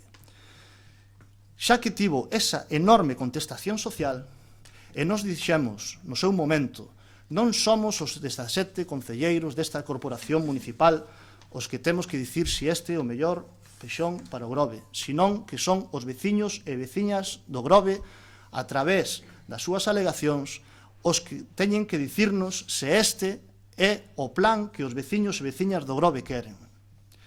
E como houbo esa enorme contestación e continuamos coa tramitación do mismo plan e en teoría estánse atendendo e desestimando as alegacións que se presentaron nese momento, polo tanto, é necesario darlle resposta a todas esas alegacións e expoñer ao público para que os veciños vexan se foron atendidas ou non as súas alegacións. Por certo, como foi aprobado en pleno deste Concello 2 veces, é a solicitude da iniciativa popular, non de ningún grupo político en concreto. E outra cousa que queremos reclamar é que se contesten as alegacións. A día de hoxe non temos coñecemento de que se dese resposta a ningunha das alegacións presentadas ao plan xeral que está en tramitación. Polo tanto, en favor da transparencia e da información aos veciños do Grove, desde Esquerda Unida consideramos, como xa está aprobado, que é necesaria unha segunda exposición pública do Plan Xeral de Ordenación Municipal do Concello de Grove. Nada máis de momento, moitas gracias. Moitas gracias, señor Outeiro. Ben, a verdade é que para nós esta moción collenos bastante de sorpresa, porque non entendíamos por que o Partido Popular reclamaba algo que de por sí xa se ten que dar, que é a segunda exposición. Non entendemos, ademais, porque se presenta por urxencia, porque se trae, parece casi con nocturnidade, este tipo de petición, cando moitos dos concelleiros que estamos aquí de diversos partidos que concorrimos ás eleccións tiñamos claro que iba a haber unha segunda exposición. De feito, o compañeiro sacou prácticamente a mesma noticia que temos nos aquí, donde se di que o PSOE reclama unha segunda exposición do Pexón. Non é o BNG, non é Esquerda Unida, é o propio PSOE que no 2015, hai escasos 2 anos, reclamaba unha segunda exposición do Pexón. Efectivamente, aquí neste pleno aprobáronse varias iniciativas en aras diso de que haxa unha segunda exposición. Por que? Porque un Pexón con 4.000 alegacións, que xa pasaron alá máis de 1.000 días e non se sabe nada deso, 4.000 alegacións en 1.000 días, malo sería contemplar 4 alegacións por día, que tampouco para un técnico non creo que sexa un traballo de botar por fora, pois non sabemos nada diso. Sabemos que hai modificacións continuas, sabemos que o goberno nos di, nos cita para reunións de Pexón, a ese reunións en 15 días vai haber outro paso, e ese paso se dilata, pasa un mes, pasan 2, pasan 3, e os 15 días que manexa este goberno soen ser de 90, 100 días. De feito, non me extraña que o tema este de que teñan medo dos plazos é porque se os plazos que veñen na regulación son como eles os tratan, pois claro, que pasarán anos esperando por informes. Se foran vostedes os que tuveran que informar, seguro que pasaban anos. Despois, outra cousa que dixo o propio señor Cacabelos ao principio de mandato foi que se non se aprobaba o Pexón nos 2 primeiros anos, que quedaba para a seguinte corporación. Algo que repiteu por activa e por pasiva. Por moi ben, xa van 2 anos e medio, xa incumpleu esa palabra, polo tanto, según él, debería de quedar para a seguinte corporación. Eu penso que unha corporación é prácticamente o mesmo de lexítima por no primer mes de mandato que no último, ¿sí? A representación ven sendo a mesma. Ben é certo que non podemos fiarnos de moitas cousas que nos di o señor Cacabelos, entón nos fomos varias veces a ver a documentación á oficina técnica e a resposta que nos dá o técnico era, bueno, ensinamos isto, pero que sepades que isto xa está cambiado, isto vais a cambiar e isto xa estuvo así, xa cambiou e xa volveu outra vez ao de antes. Entón, un traballo estéril estar encima dun planeamento que total está modificándose. Por lo tanto, tamén diría que a moitos veciños que van a esas charlas, hai que nas tilda de charlas meetings, eu non diría o mesmo, toda a información é boa, que sepan que moitas desas charlas foron estériles, porque seguramente, se se volven a repetir, xa os planos están cambiados e xa a documentación xa é distinta. A parte, quen fala nesas charlas é o propio alcalde, que os seus coñecementos urbanísticos serán os que son, pero non é el o técnico acaído, imparcial e obxectivo para dar ese tipo de informacións, sí? E o que intentará será regalar as orellas de moita xente ali existente, pero dudo moito que sexa a persona idónea para dar esas informacións. De feito, nunha desas charlas pois tuvemos un enfrontamento, eu máis el, por unha zona concreta do Grove, por un barrio concreto, donde el me decía o contrario que estaban os planos. Me estaba eu vendo os planos e el me estaba contando o contrario, sí? E como viñan das normas. E ainda espero hoxe en día, fai 5 meses desto, ainda espero hoxe en día que se retrate, cousa que non vai facer, pero Eu teño os planos, teño todo o dossier xa preparado para enseñarlle e estou esperando que se retracte e cousa que creo que non vai facer. Creo que non vai facer. Por lo tanto, decimos o mesmo. O Pexón con 4.000 alegacións está sustancialmente, como di a normativa, se ten cambios sustanciais ten que haber unha segunda exposición. Inda que non os haxa, tamén a pode haber. Os veciños pediron que houbera. Os partidos políticos que estamos aquí nos presentamos abrazando esa idea e nada cambiou para que non o haxa. Simplemente que os acordos plenarios son cambiados por outros acordos plenarios. De feito, señores do PP, inda que esta moción, non sei o que vai pasar con ela hoxe, pero inda que esta moción non saia aprobada, pode sair ou non sair, pero inda que non saia, non quere dicir que non vai haber segunda exposición. Non, isto é un brindis no que vostedes, pois, por oscuras razóns, traen aquí. Pero, saia ou non saia aprobada, a segunda exposición vai a sair, excepto que este pleno vote en contra deso. Excepto que o pleno vote en contra deso. Por lo tanto, nos sorpréndenos toda esta efervescencia que se levanta prácticamente no último pleno do ano, é certo, e pensamos que o mellor é a sensatez, pensamos que o mellor é facer as cousas como hai que facelas, con un Pexón para todos e non para uns poucos e contra todos, e esperemos que o transcurso dos acontecementos pois vayan levando o vieiro urbanístico do Grove polo bo camiño. Nada máis.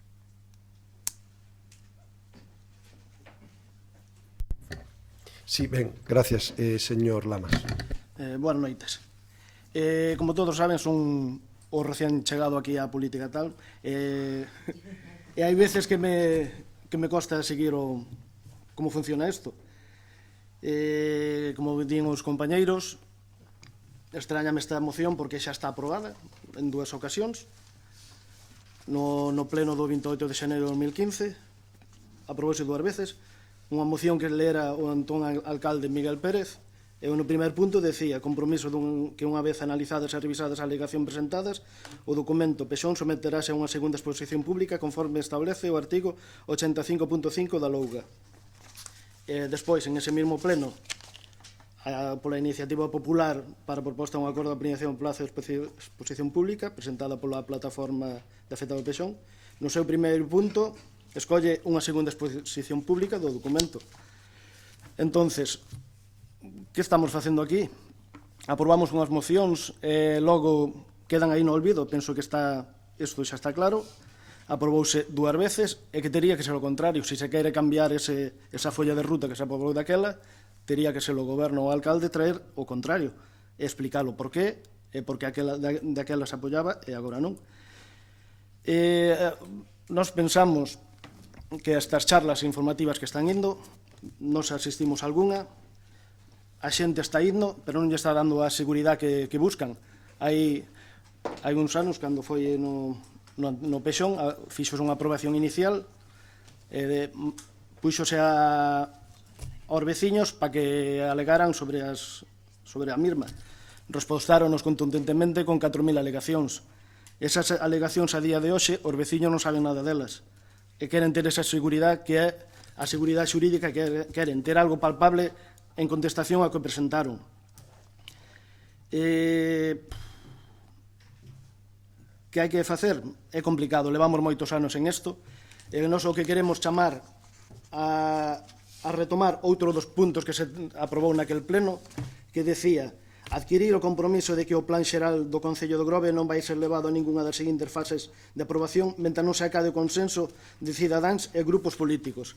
Por iso queremos chamar que desde o grupo de goberno se abra as aportacións dos demais grupos, a que se traballe cos colectivos que hai, que se conteste as alegacións a todos os veciños, que sepan en que basarse, incluso que non as charlas que din que son 20 tantas ou tal, creo que teñen que dar un paso, teñen que ser os técnicos os que dean esas charlas, que informen aos veciños, que o fagan en grupos máis reducidos, porque explícaselle moita información que non son capaces de reconocer, constanos a todos, é eso, os veciños que poidan acudir a xunta ao técnico e que se explique o porqué e o porqué non de que se toman as decisións.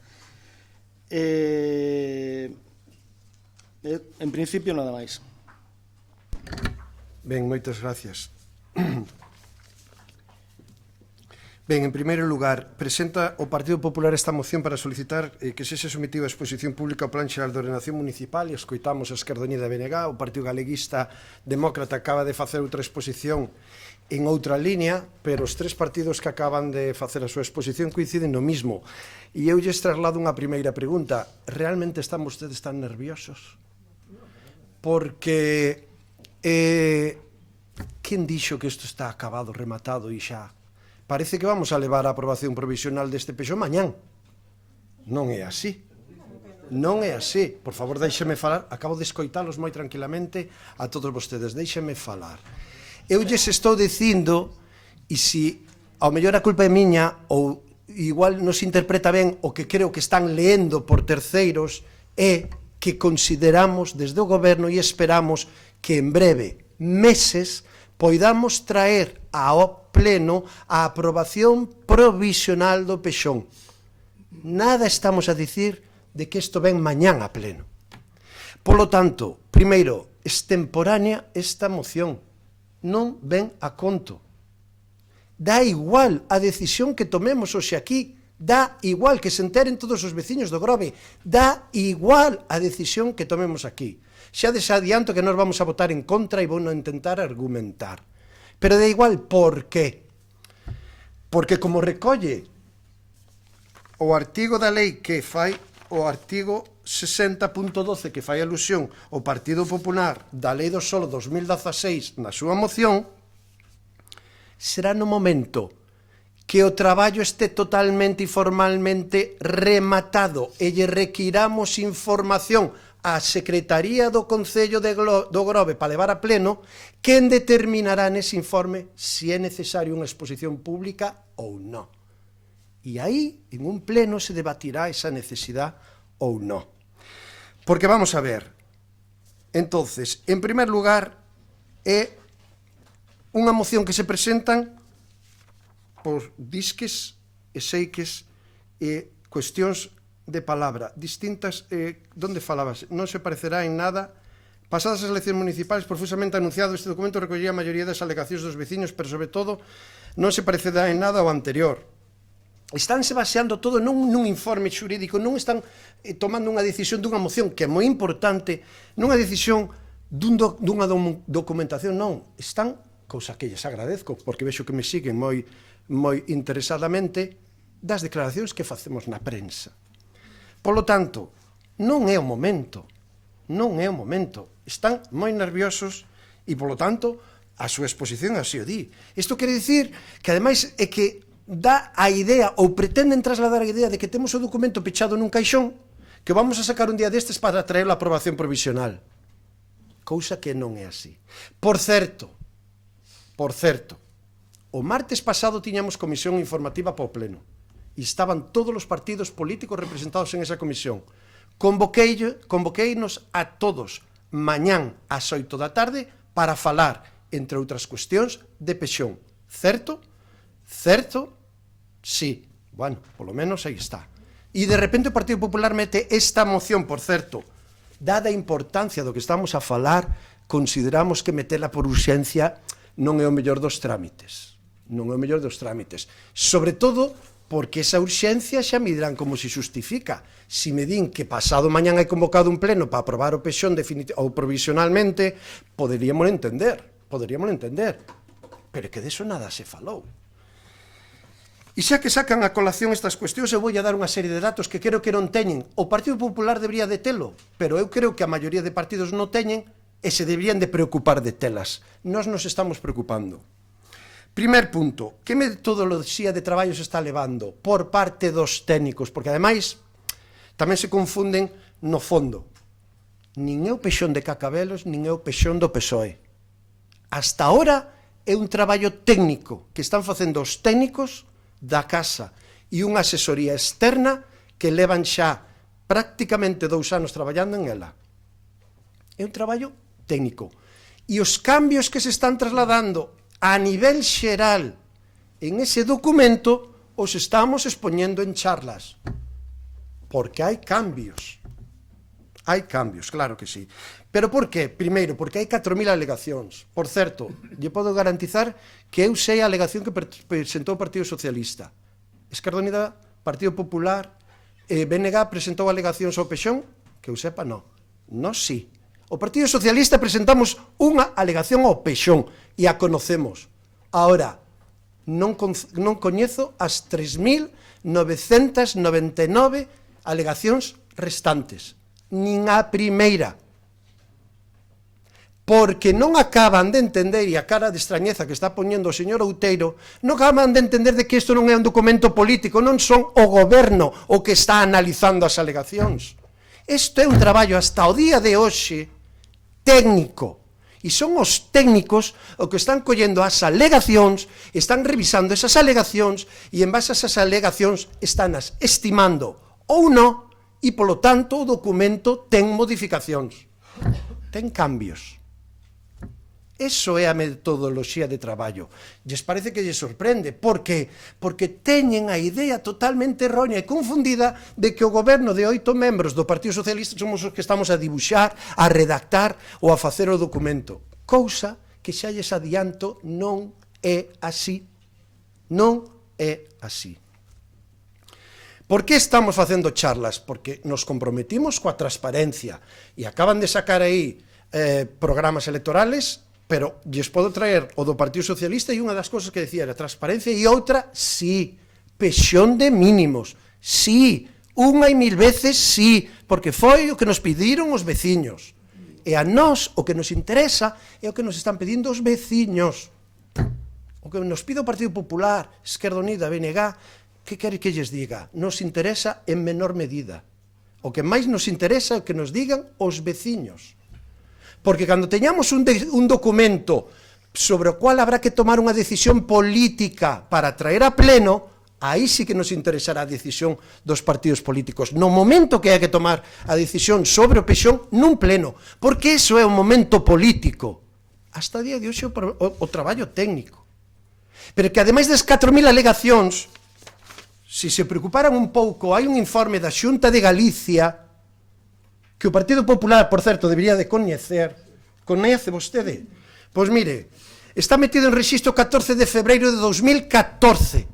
Repito, 14 de febreiro de 2014. Cando se aprobou inicialmente o Pexón? Setiembre de 2014. Certo? Isto é 7, 8 meses antes. Por qué? Porque, como marca a norma, o equipo redactorio anterior goberno manda o documento no 2013 a Xunta de Galicia para informe previo, antes de traelo á aprobación inicial. Que fixo o Partido Popular co informe da Xunta do Partido Popular? Guardarno no caixón e non facerlle caso, porque ahora vou a ler algúns párrafos que é moi interesante, porque estou a falar que este documento é de febreiro. Primer punto que lle quero dicir, miren, na memoria do documento do Pexón que estaba traballando o anterior goberno, na memoria decían que se prevén algo así como 2.638 habitantes hasta o ano 2025. 2.638 habitantes. Para o cual se estimaba, informe dos técnicos que estaban redactando o Pexón, se estimaba a necesidade de 1.800 novas viviendas. Hasta o 2025. 2014, 2025 se estimaban, polo informe que se facía, 1.800 novas vivendas. Pero, curiosamente, a Xunta di, pero noutro apartado da mesma memoria e para dar resposta a esa demanda estimada, o plan clasifica solo para 2.910 novas viviendas en solo urbano non consolidado, SUETs e SUNCs, 2.910 novas viviendas, 3.000. Cando vostedes decían que se necesitaban 1.800, xa proponían 3.000 para os suelos urbanizables.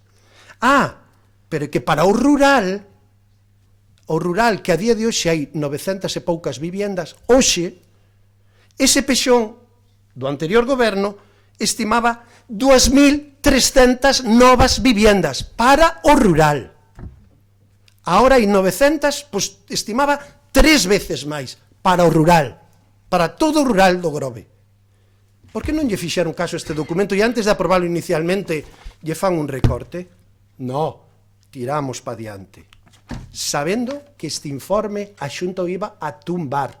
Polo tanto, o documento do 2014, teño que dicirlo hoxe aquí alto e claro, era artificial, era fogueo, eran fogos artificiales, porque sabían que a Xunta do Galicia non lle iba a aprobar. Seguimos co informe. Núcleos rurales, que agora é dos puntos máis complicados, e agora nos toca a nós, sí, a parte complicada, porque estamos a reducir os núcleos rurales respecto ao 2014, e vai haber veciños e veciñas dos núcleos rurales de Estoño, de Gandariña, de Reboredo, de San Vicente, de Balea, de Outeiro, de Pereiriña, que nos van a dicir, no 2014 eu podía edificar aí, agora non vou a poder, porque nós cumplimos co informe da Xunta, porque queremos que haya un documento que se aprobe, porque ese é o obxectivo deste goberno, un documento que se aprobe, porque todo o demais é fogo de artificio. Fogo de artificio. E como se lle dá a esa tan cacareada seguridade xurídica que todos nos afartamos de falar? Con un documento que se aprobe. E se ese documento, como recolle o Partido Popular aquí, son as normas subsidiadas coloreadas, benvido sea. Benvido sea.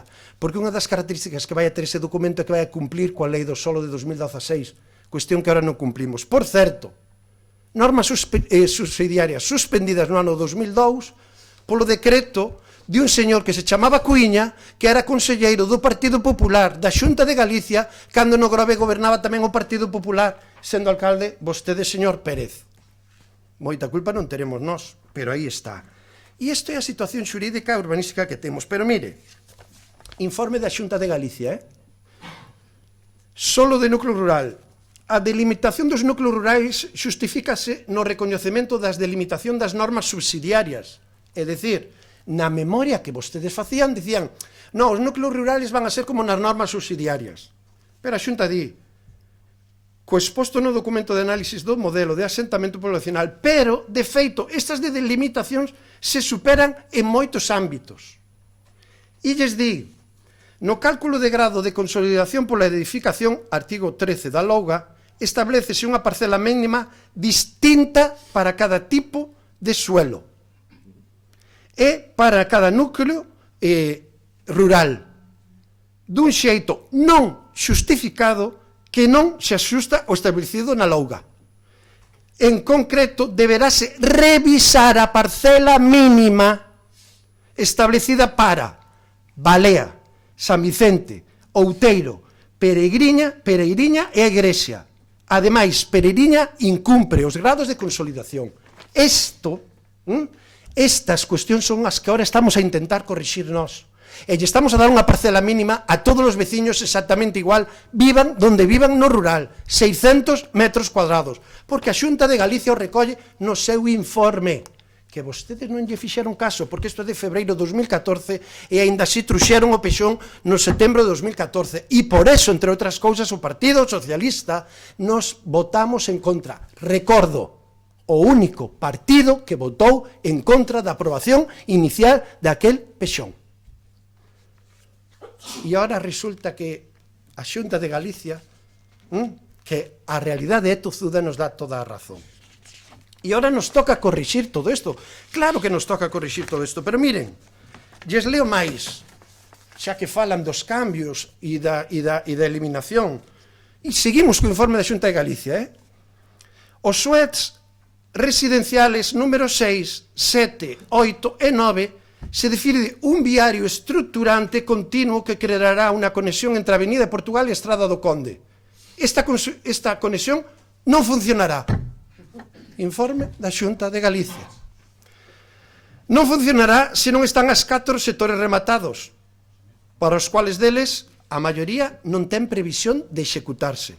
En tanto, os encontros co tecido existente, é dicir, as conexións cos núcleos xa existentes, resultarán ineficaces, toda vez que, ademais, precisan de accións de apertura de viario que en ocasións non se contemplan. Informe da Xunta de Galicia. Pero que nos están contando, home? E ora veñen aquí a falar, e ora voullas argumentar o por que non estamos a falar. Por que non defendemos esa exposición pública, e o quero matizar moi ben, porque as verdades a medias ás veces son as peores das mentiras. Pero lle sigo lendo algunha cousa interesante. Miren, respecto ao cumprimento do PEXON e a normas autonómicas, entre elas o Plan de Ordenación do Litoral, a Rede de Natura e outras cuestións máis, tamén lle di o informe da Xunta. Está falando dos núcleos rurales e evitan a indiferenciación dos núcleos, como ocorre entre Gandariña, Reboredo e Balea. Así mesmo, evitaránse os crecementos dos núcleos sobre parcelas baleiras en dirección á costa, tanto en Outeiro como en Gandariña. Porque, por certo, moitas das ampliacións do núcleo rural eran terras baleiras que apenas tiñan forma de conexión, pero ali se pintaban, porque quedaban moi ben de cara aos veciños. Quedaban moi ben de cara aos veciños. E agora nos toca a nos corrixir, sí, e os veciños do rural sabemos que non máis están de acordo con nós moitos deles, porque temos que reducir os núcleos, entre outras cousas, porque, como di este informe da Xunta de febreiro de 2014, non se sostén no núcleo rural do Grove, non se sosteñen 2.300 novas viviendas. Solamente en Suez, Suns e Rural había máis de 5.500 viviendas proxectadas. E a Xunta nos está dicindo, oye, por aí no, se nos estades dicindo que necesitades 1.800 de 2014 a 2025, 1.800, como me propós un PEXON que supera cos da casco urbano a 7.000? E agora nos toca a nós, sí, aplicar goma de borrar, que é un traballo nada fácil. E é o que están a facer os técnicos. Polo tanto, informe da Xunta que non lle fixeron caso. En febreiro de 2014, e ainda así truxeron a aprobar o documento en setembro de 2014. Segundo, home, señor Pérez, que vostede diga que non coñece os técnicos do equipo redactor, vale, porque tamén recoñeceu que non ven a moitas reunións, pero creo que os restos conocen o equipo redactor, o arquitecto e o abogado. Si ese abogado que dixeron que truxemos aquí, si, truxemos un abogado, truxemos o abogado e o arquitecto Comesaña que estuvo unha vez, bueno, o señor, pois ese é o arquitecto que estaba a redactar o PEXON, é que non sei, é que, a ver, e o abogado é Carlos Sabal, que estuvo tamén aquí un día, por certo, que o señor Outeiro tuvo un certo debate con él sobre ese tema, verdad? Sí. Bueno, teño aquí o señor Carneda que está sentindo, polo tanto, eu sei perfectamente o que convocamos. Polo tanto, o señor Aval, abogado, experto urbanístico, e o asesor xurídico do PEXON estuvo aquí con todos os partidos políticos, o arquitecto do PEXON estuvo aquí con todos os partidos políticos, e o señor xurídico, por certo, nos consultamos a moitos expertos urbanísticos e todos coinciden no mismo, todos. Unha segunda exposición pública, literalmente pegalle un tiro a este PEXON, porque non se aproba. E, aínda que a lei di que hai 3 meses para contestar, saben que hai meses de gracia e saben que hai outras administracións que tardan máis. E a Xunta de Galicia, hasta que no expediente do PEXON do Grove non vexa todos os informes favorables de todas as administracións, dille ti, no, é que Costas tiña 3 meses e non contestou. E xa adianta o señor Outeiro, ai, pois que se vai a un contencioso. Que significa eso? Non ter PEXON. Gastar cartos en defensa xurídica. Eso é o que pretendemos. Nós queremos ser prácticos. Queremos traballar para sacar adiante o PEXON en este mandato. É o compromiso que temos cos veciños. En este mandato. E hai informe xurídico que nos di, primeiro, que non é o momento de falar deso. E segundo, como teño dito en moitísimas reunións e con todos vostedes, o que eu poda entender como cambio sustancial non ten nada que ver cos cambios sustanciales a nivel xurídico. De feito, mire, sentenza do Tribunal Superior de Xusticia de Galicia número 189, sentencia do Tribunal Superior de Xusticia de Galicia número 479, 580-2015, 788-2014, 755-2014, sentencia relativa ao PEXON de Coristanco, todas, e sentencias do Tribunal Supremo, a máxima instancia, todas din que cando se mantén os criterios de calificación do solo e de delimitacións do solo, cando se manteñen os criterios, non quere dicir que o documento sea o mismo, cando se manteñen non hai cambios sustanciales. E iso é o que non quixeron escoitar aquel día do abogado, porque según vostedes era un abogado que está dirixido por nós. Non. E por eso quero dicir que desde o Partido Socialista cambiamos de opinión, sí, porque a realidad é a que é. E cambiamos de opinión, pero, como lle decía antes, consideramos que avalamos xurídicamente eso. Aquí, ademais, a sentencia, e as poden consultar, di que incluso cambios sucesivos entre a aprobación inicial e a aprobación definitiva do PEXón non obrigan a exposicións públicas, non. Non son cambios sustanciales, e estou falando en termos xurídicos, baseados en un informe escrito e en varias consultas feitas a outros externos. E todos nos trasladan o mesmo. Polo tanto, e eu lles reconozco, señor Lamelas, señor Outeiro, que non teño grandes conocimientos urbanísticos, en este caso me fiarei da xente que traballa a nivel urbanístico e a nivel xurídico. E é o que nos trasladan todos. A partir de aí, falemos da moción do Partido Popular, porque hai cuestións que non se sosteñen. Din vostedes nun párrafo da moción que fomos nós activos protagonistas. Non, aquí os protagonistas totales e absolutos do que pasou co PEXón foron os veciños. O Partido Socialista tuvemos unha posición, punto. Aquí os activos, o que mobilizaron a xente e os que presentaron 4.000 alegacións foron os veciños, porque o PSOE presentou unha. Os veciños presentaron 3.999. Os veciños convocaron unha manifestación como nunca houbo neste pobo. Non foi o Partido Socialista. Non foi o Partido Socialista. De todo aquel movimento non queiran nin máis plazos, nin máis lugares de exposición, nin utilicen técnico, e que está a facer, poñan todo o seu empeño a querer furtarlle aos veciños, os mesmos veciños que daquela, a posibilidade dunha exposición pública. Miren, e que máis, nós vamos moito máis alá. Nós poderíamos traer mañán aquí a aprobación para unha segunda exposición pública, volcar un documento, se o tuviéramos rematado, ao día seguinte, e que os veciños durante un mes consultaran na web, como se facía, consultaran a documentación. E aí quedábamos. Por certo, xa advirto, porque hai veciños que non lo trasladan tamén. Inda que houbera 50 exposicións públicas, vai haber alegacións que 50 veces non se van a estimar, porque non se poden estimar. Polo tanto, aquí tamén a veces se traslada unha idea de que non, como ahora chegou o goberno do PSOE que dixo que iba a facer caso das alegacións e así se vai facer, non. Nós nos comprometimos a que o documento se baseara nas alegacións e no informe da Xunta, e iso que estamos facendo. Ahora, xa lle adianto, porque yo adiantei a moita xente, que 50.000 exposicións públicas non significa que te presentes unha alegación que se che acepte. Me preocupa moito este párrafo que pon aquí o Partido Popular, e aí sí que vamos a estar de acordo.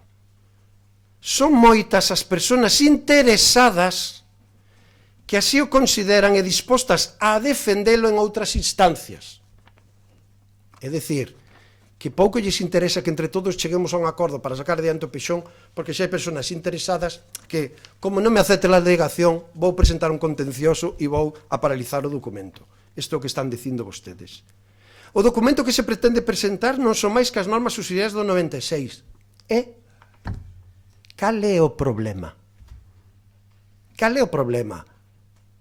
O gallá tuveramos a día de hoxe as normas subsidiarias do 96 e 100% en vigor e non suspendidas polo decreto Cuíña. O gallá. Pero en calquer caso, aínda que sean as normas subsidiarias, que no núcleo rural van a ser prácticamente as normas subsidiarias e en outras zonas tamén, aínda que así fora, xa ganaríamos primeiro levantando o decreto Cuíña e segundo, adaptando este PEXón á nova lei do solo, que é o que nos marca a lei. Cando vas a falar coa Xunta para facer un plan especial, por certo, falamos de plazos, abro paréntesis, plan especial centro de día e centro de salud, Informes negativos da Xunta de Galicia. Retraso, o anterior goberno botou no abaixo. Necesidade do informe do POL. Aí facemos un informe do POL. Contratamos unha empresa externa, gastamos os cartos de todos os veciños. Chega ao POL e o POL di, no, é que este documento non necesita informe do POL. Por sorpresa. 4 anos parados. Informe de patrimonio. En patrimonio nos di, pero hasta que non faga de la obra, o informe de patrimonio tampouco é preceptivo. Sorpresa. Ahora sí, a nova lei do solo, informe de evaluación e sostenibilidade medioambiental. Traballamos para facer un informe de sostenibilidade medioambiental e yo lo presentamos á Consellería de Medio Ambiente. Parece que a norma di que ten 2 meses. Pero, rematados os 2 meses, 14 de novembro deste ano, e cando lle pido á secretaria que inclúa no orde do día deste pleno de hoxe a aprobación provisional do plan especial para o centro de día e o centro de salud, nos di a secretaria, no, porque, aínda que pon 2 meses, a Xunta de Galicia interpreta que eses 2 meses son os que eles teñen para pedir outros informes sectoriales. E unha vez recibo os informes sectoriales, Medio Ambiente ten outros 2 meses para emitir o seu informe. Polo tanto, onde eran 2, eran 4. E esta é a pura realidade do que está a pasar con outras administracións. E onde son 3, son 6. O último informe, e falo de memoria, seguramente cometo un error, falo de memoria, pero o último informe sectorial preceptivo para a aprobación inicial do PEXón 2014 creo que chegou a mitade do 2016. Ano e medio despois. Se agora facemos este trámite, eleccións maio 2019, en este mandato non se aproba o PEXón. Nós vamos a traballar para facer todo o posible para que se aprobe o PEXón. Polo tanto, que é o que lles propoñemos? Que yo quería propoñer mañán, pero como vexo que están moi nerviosos e que a ansia non lle para no corpo e presentan estas mocións, quero dicirlles, nós é que, primeiro, aínda non rematamos os técnicos o traballo técnico. E claro que cambia, e vai cambiar. E durante os próximos semanas e meses xa anuncio aquí públicamente, que ademais hoxe, como vostedes ben pedían, cando hai cousas importantes que tratar, ademais de haber público, se está retransmitindo en directo, que o sepa todo o pueblo do Grove. Sí, o documento actual que se está traballando en documento vivo, que de aquí hasta que se traiga a pleno, esperemos que antes, máis pronto que tarde, vai a seguir cambiando e vai a seguir mudando. Claro que sí. Por qué? Porque estamos a falar con propietarios e estamos a falar con veciños e nos están a expoñer propostas e moitas veces informes xurídicos e alegación. Claro que sí. E coincido con vostedes que estas charlas son xenerales. Claro que son xenerales porque estamos traballando os cambios xerais que estamos propoñendo. Todos eses suesos que facía alusión o señor Pérez foron solicitados polos veciños a súa retirada. Todos. Cales non se poden sacar? Os que están recollidos nas normas subsidiarias do 96. Para ser máis exactos, 1, 2, 3 da Graña. Non os podemos sacar e sabemos que aí hai un debate. E sabemos que hai moitos veciños que se van a enfadar con nós. Vamos a ver se somos capaces de buscar unha solución técnica e, por suposto, legal dentro da normativa. E nos núcleos rurales que outro día fixemos a charla en San Vicente, volveremos para facer unha charla para Outeiro, ou a Pereiriña. Por qué? Porque sí, vai haber veciños que cando vexan ben o documento van a dicir que me estás facendo, que no ano 2014, por certo, xa o PP hoxe pon no Facebook. Gracias por adiantarnos ese traballo. Xa pon no Facebook que estamos a recortar, claro que sí, porque señores do Partido Popular, a súa Xunta de Galicia yo dixo no febreiro de 2016 que se non se aproba este documento e nós queremos aprobar. Vostedes xa non sei. O Partido Socialista quere aprobar este documento, porque é a única garantía de seguridade. E desde ese momento os veciños saberán que pode facer e que non pode facer. E é certo, non yo discuto, hai veciños que nos están vindo e nos están dicindo que, mira, eu teño unha finca en área de tolerancia no núcleo rural e nas normas subsidiarias me permite construir, pero en base á nova lei do solo 2016 as áreas de tolerancia non son permitidas. Polo tanto, eso se reduce. E se me aprobas este documento que agora estamos traballando, non vou poder construir. Sí, eu non mentimos a ninguén. Sí, se se aproba así, non podes construir. Hoxe sí. Que podo facer? Construir. Pero que é así. Por qué? Porque a día de hoxe tes un dereito, pero que todo cambia e todo muda. E que hoxe podes facer dentro de uns anos. Non, porque o que se pode facer hoxe no 2000 non se podía facer, e no 96, e no ano 80. Porque isto cambia. Porque xa temos unha nova lei do solo, non sei se se enteraron, do ano 16. Cun reglamento do novembro do 16. Señor Eladio, sí, queríamos aprobar este pexón no 2017 e non fomos capaces. E non sabe como nos pesa eso. Pero sabe por qué? Porque tuvemos que adaptar toda a documentación que viñamos traballando á normativa e ao reglamento aprobado en novembro de 2016. E, entre outras cousas, sería moi interesante para todos os veciños aprobar un documento do pexón. Por qué? Porque quen nos di que no ano 18 ou 19 non volve a haber outra nova lei do solo? Porque en Galicia, lamentablemente, e aí todos os partidos políticos somos culpables, como a lei do solo non é unha cuestión de Estado, que é unha cuestión partidista, cambia cada 2 mandatos, cada 2 anos cambia a lei do solo. Por que hai tan poucos pexóns aprobados en Galicia? Non será toda a culpa dos concellos. A maioría é os cambios continuos que existen na lei. 2002, 2010, modificación 2013, agora 2016, lei, reglamento novembro 2016, isto é unha locura. E o problema é que a veces cambia radicalmente, como é nos núcleos rurales. Polo tanto, non podemos aceptar esa cuestión que fan esa alusión de que fan de que os veciños non van a poder ver o documento. Non. A proposta que lles trasladamos, ese queren, eu lles pediría ao Partido Popular que retiraran a moción, e mañá na reunión de portavoces falamos, pero é a seguinte que vou trasladar aquí, e que desde logo traeremos se é necesario para aprobar nun pleno, pero é a seguinte. Nós non queremos facer unha segunda exposición pública polos informes sectoriales que paralizan, por moito que vostedes digan, e eu levo 6 anos de experiencia como alcalde e xa vou perdendo un pouco a ingenuidade e a inocencia, sei que a experiencia me di que as outras administracións que teñen a sartén polo mango nunca cumplen os seus plazos. Nunca cumplen os seus plazos. E se non me creen a min, pregúntenlle aos técnicos do Concello do Grove. Nunca cumplen os seus plazos. E os seus informes son preceptivos, vinculantes. Por que non queremos a exposición pública? Por eso.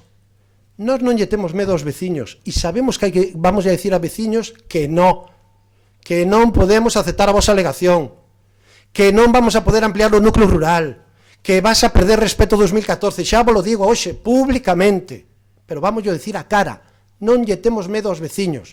Polo tanto, a nosa intención é, a partir de agora, que o documento non está acabado, relax, respiren fondo e conten hasta 100, que vexo que hasta 10 non lles chega.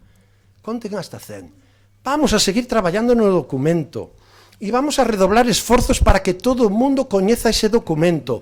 E ahora sabemos que nos lo trasladan algúns veciños, e vostedes hoxe o acaban de trasladar aquí, e ao mellor é un error que estamos cometendo, eu penso que non, porque isto era unha primeira aproximación. Vamos a tratar as bolsas de terreno máis complicadas de forma máis detallada e exhaustivo, con técnicos e propietarios. Por certo, xo estamos facendo. E xa lles adianto, sí, do documento que presentamos fai 2 semanas a día de hoxe xa hai cambios.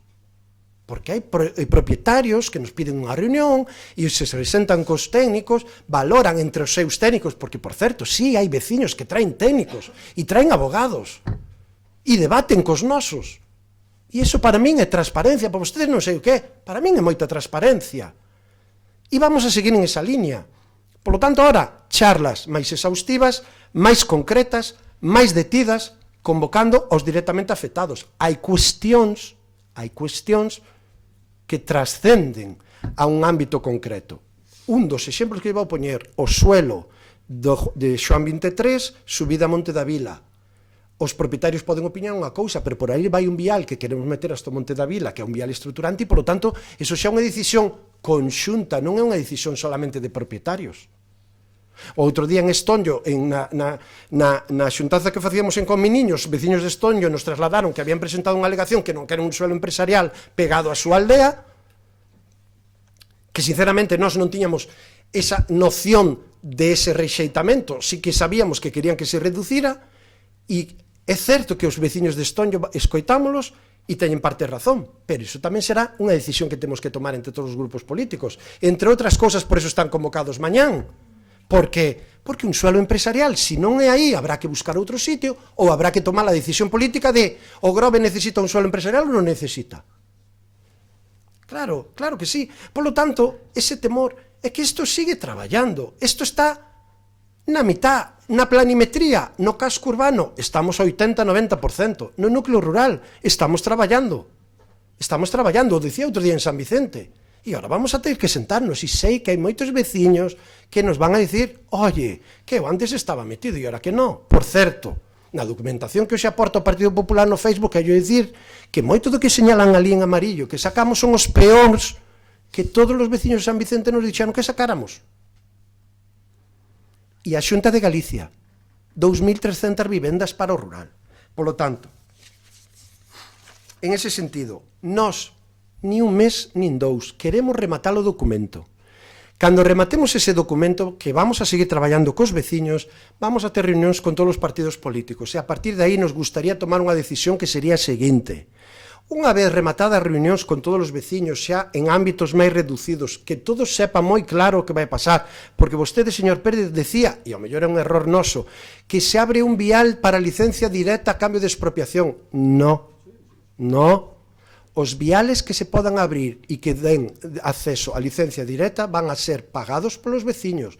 O Concello adiantará cartos para facer o vial, pero despois terá que haber contribución especiales no momento que ti podas edificar. Solo faltaría que todos os veciños do Grove abríramos un vial para que estas fincas se convirtan en solar e podas edificar, e ti edifiques e non pagues. No, nos adiantamos porque facilita a urbanización de unha área o abrir un vial, pero no momento que ti edifiques, a túa parte de saneamento, de abastecemento, de enerxía, de aceras e de calle terás que pagala. Solo faltaría. Iso é un pouco a pretensión que estamos tendo tamén co vial que se pode abrir e que se aprobou o crédito entre a Casa da Cultura e Castelao.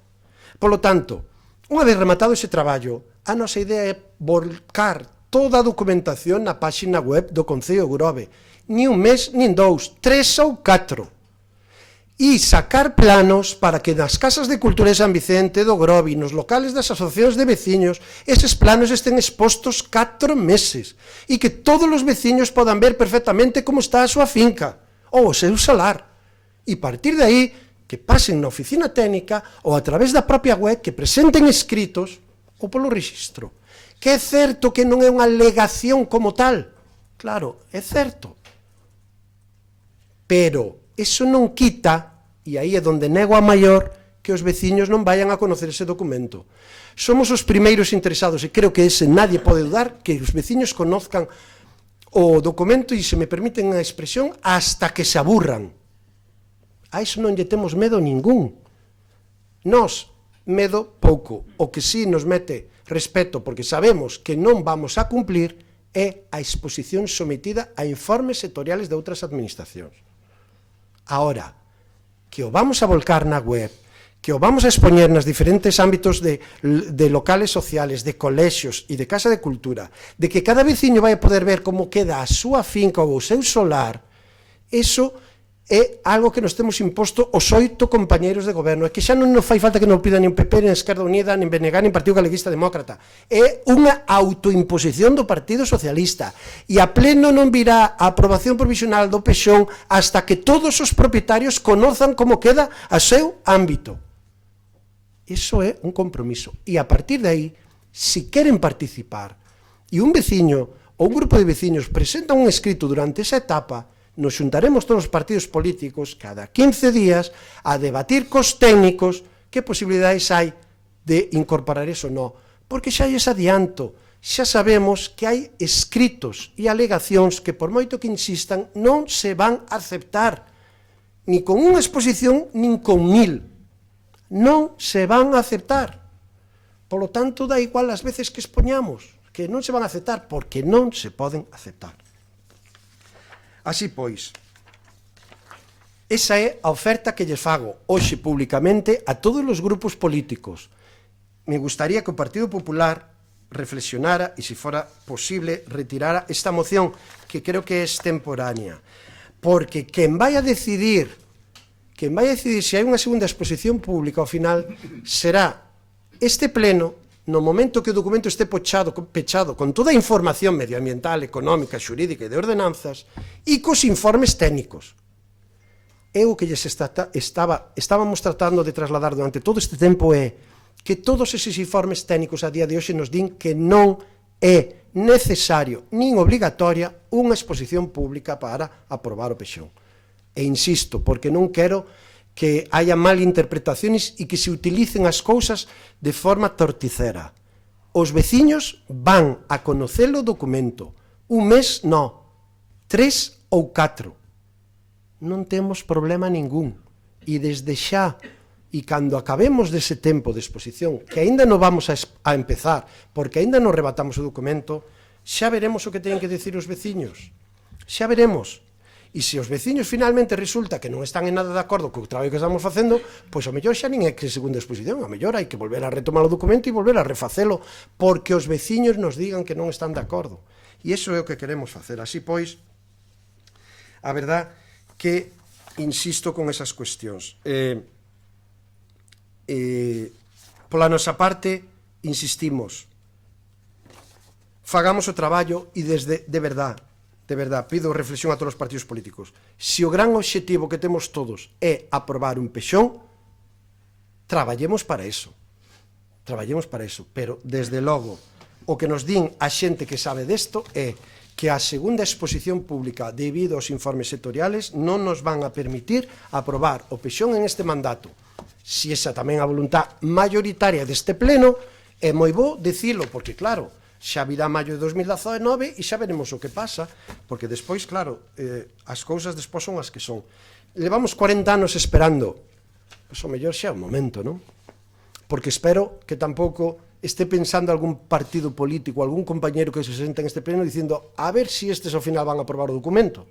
Espero que non sea eso, non? Porque entonces xa non tería xustificación ninguna. Eu creo que non é así, teño boa fe e en ese sentido considero que todos estamos pola labor de aprobar o documento e non meter paus nas rodas para que este goberno non sea quen de aprobalo.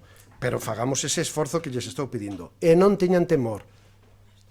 Por certo, no momento que rematen, e me acordo que era o señor Eladio, primeiro, unha matización que me acabo de acordar, que non teñan acceso ao pexón é mentira. Poden ver o documento cando queiran na oficina técnica. O que non teñen é copia. Por qué? Porque, como lles digo, o documento cambia prácticamente cada semana. No momento que os técnicos nos digan oye, temos falado con todos os ámbitos, temos feito xa un documento, este é o documento pechado.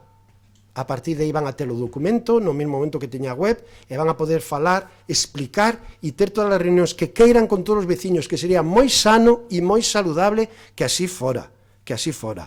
Pero, insisto, porque despois veñen as críticas, non sei se fáciles, pero veñen as críticas. Non, é que me deste un documento que resulta que a semana que ven xa cambiou. Ou non é o mesmo documento que tal. Porque sí, é que xa yo reconozco. Está cambiando cada semana. Porque os propietarios e os veciños nos lo están demandando. E despois de charlas, miren, despois da charla de Ardia viñeron varios veciños da Graña e varios veciños de Teniente Domínguez, varios días, a falar cos técnicos. Estiveron reunidos toda unha mañá cos técnicos, chegaron a un acordo entre a lei e os técnicos e hubo cambios. Por lo tanto, o que se expuxo en Ardia xa non é o mesmo que o que hai agora. Habrá que ir a Ardia outra vez a expoñelo? Claro que sí. Pero ao mellor tamén habrá que ir ás Besadas para expoñer a parte da Graña e outra para a parte de Teniente Domínguez e outra para o núcleo rural de Ardia. Claro, todo. Claro que cambia, porque o documento non está acabado. Está moi avanzado, pero non está acabado. Por lo tanto, calma, e xa lles digo, os primeiros interesados en que todos conozcan este documento somos nós. E remato insistindo, consideramos moi bo, sería moi posible e necesario que o Partido Popular reiterara esta moción e nos sentáramos a falar de como tramitar toda esa cuestión. Se non é así, desde logo, nós vamos a votar en contra desta moción. Moitas gracias. Señor Pérez. Moi ben, moitas gracias. A verdade é que, por moi profusa que sea a intervención, sigue sin convencernos. Eu quero seguir insistindo estritamente no que solicita a moción e é a necesidade de que este documento teña unha exposición pública.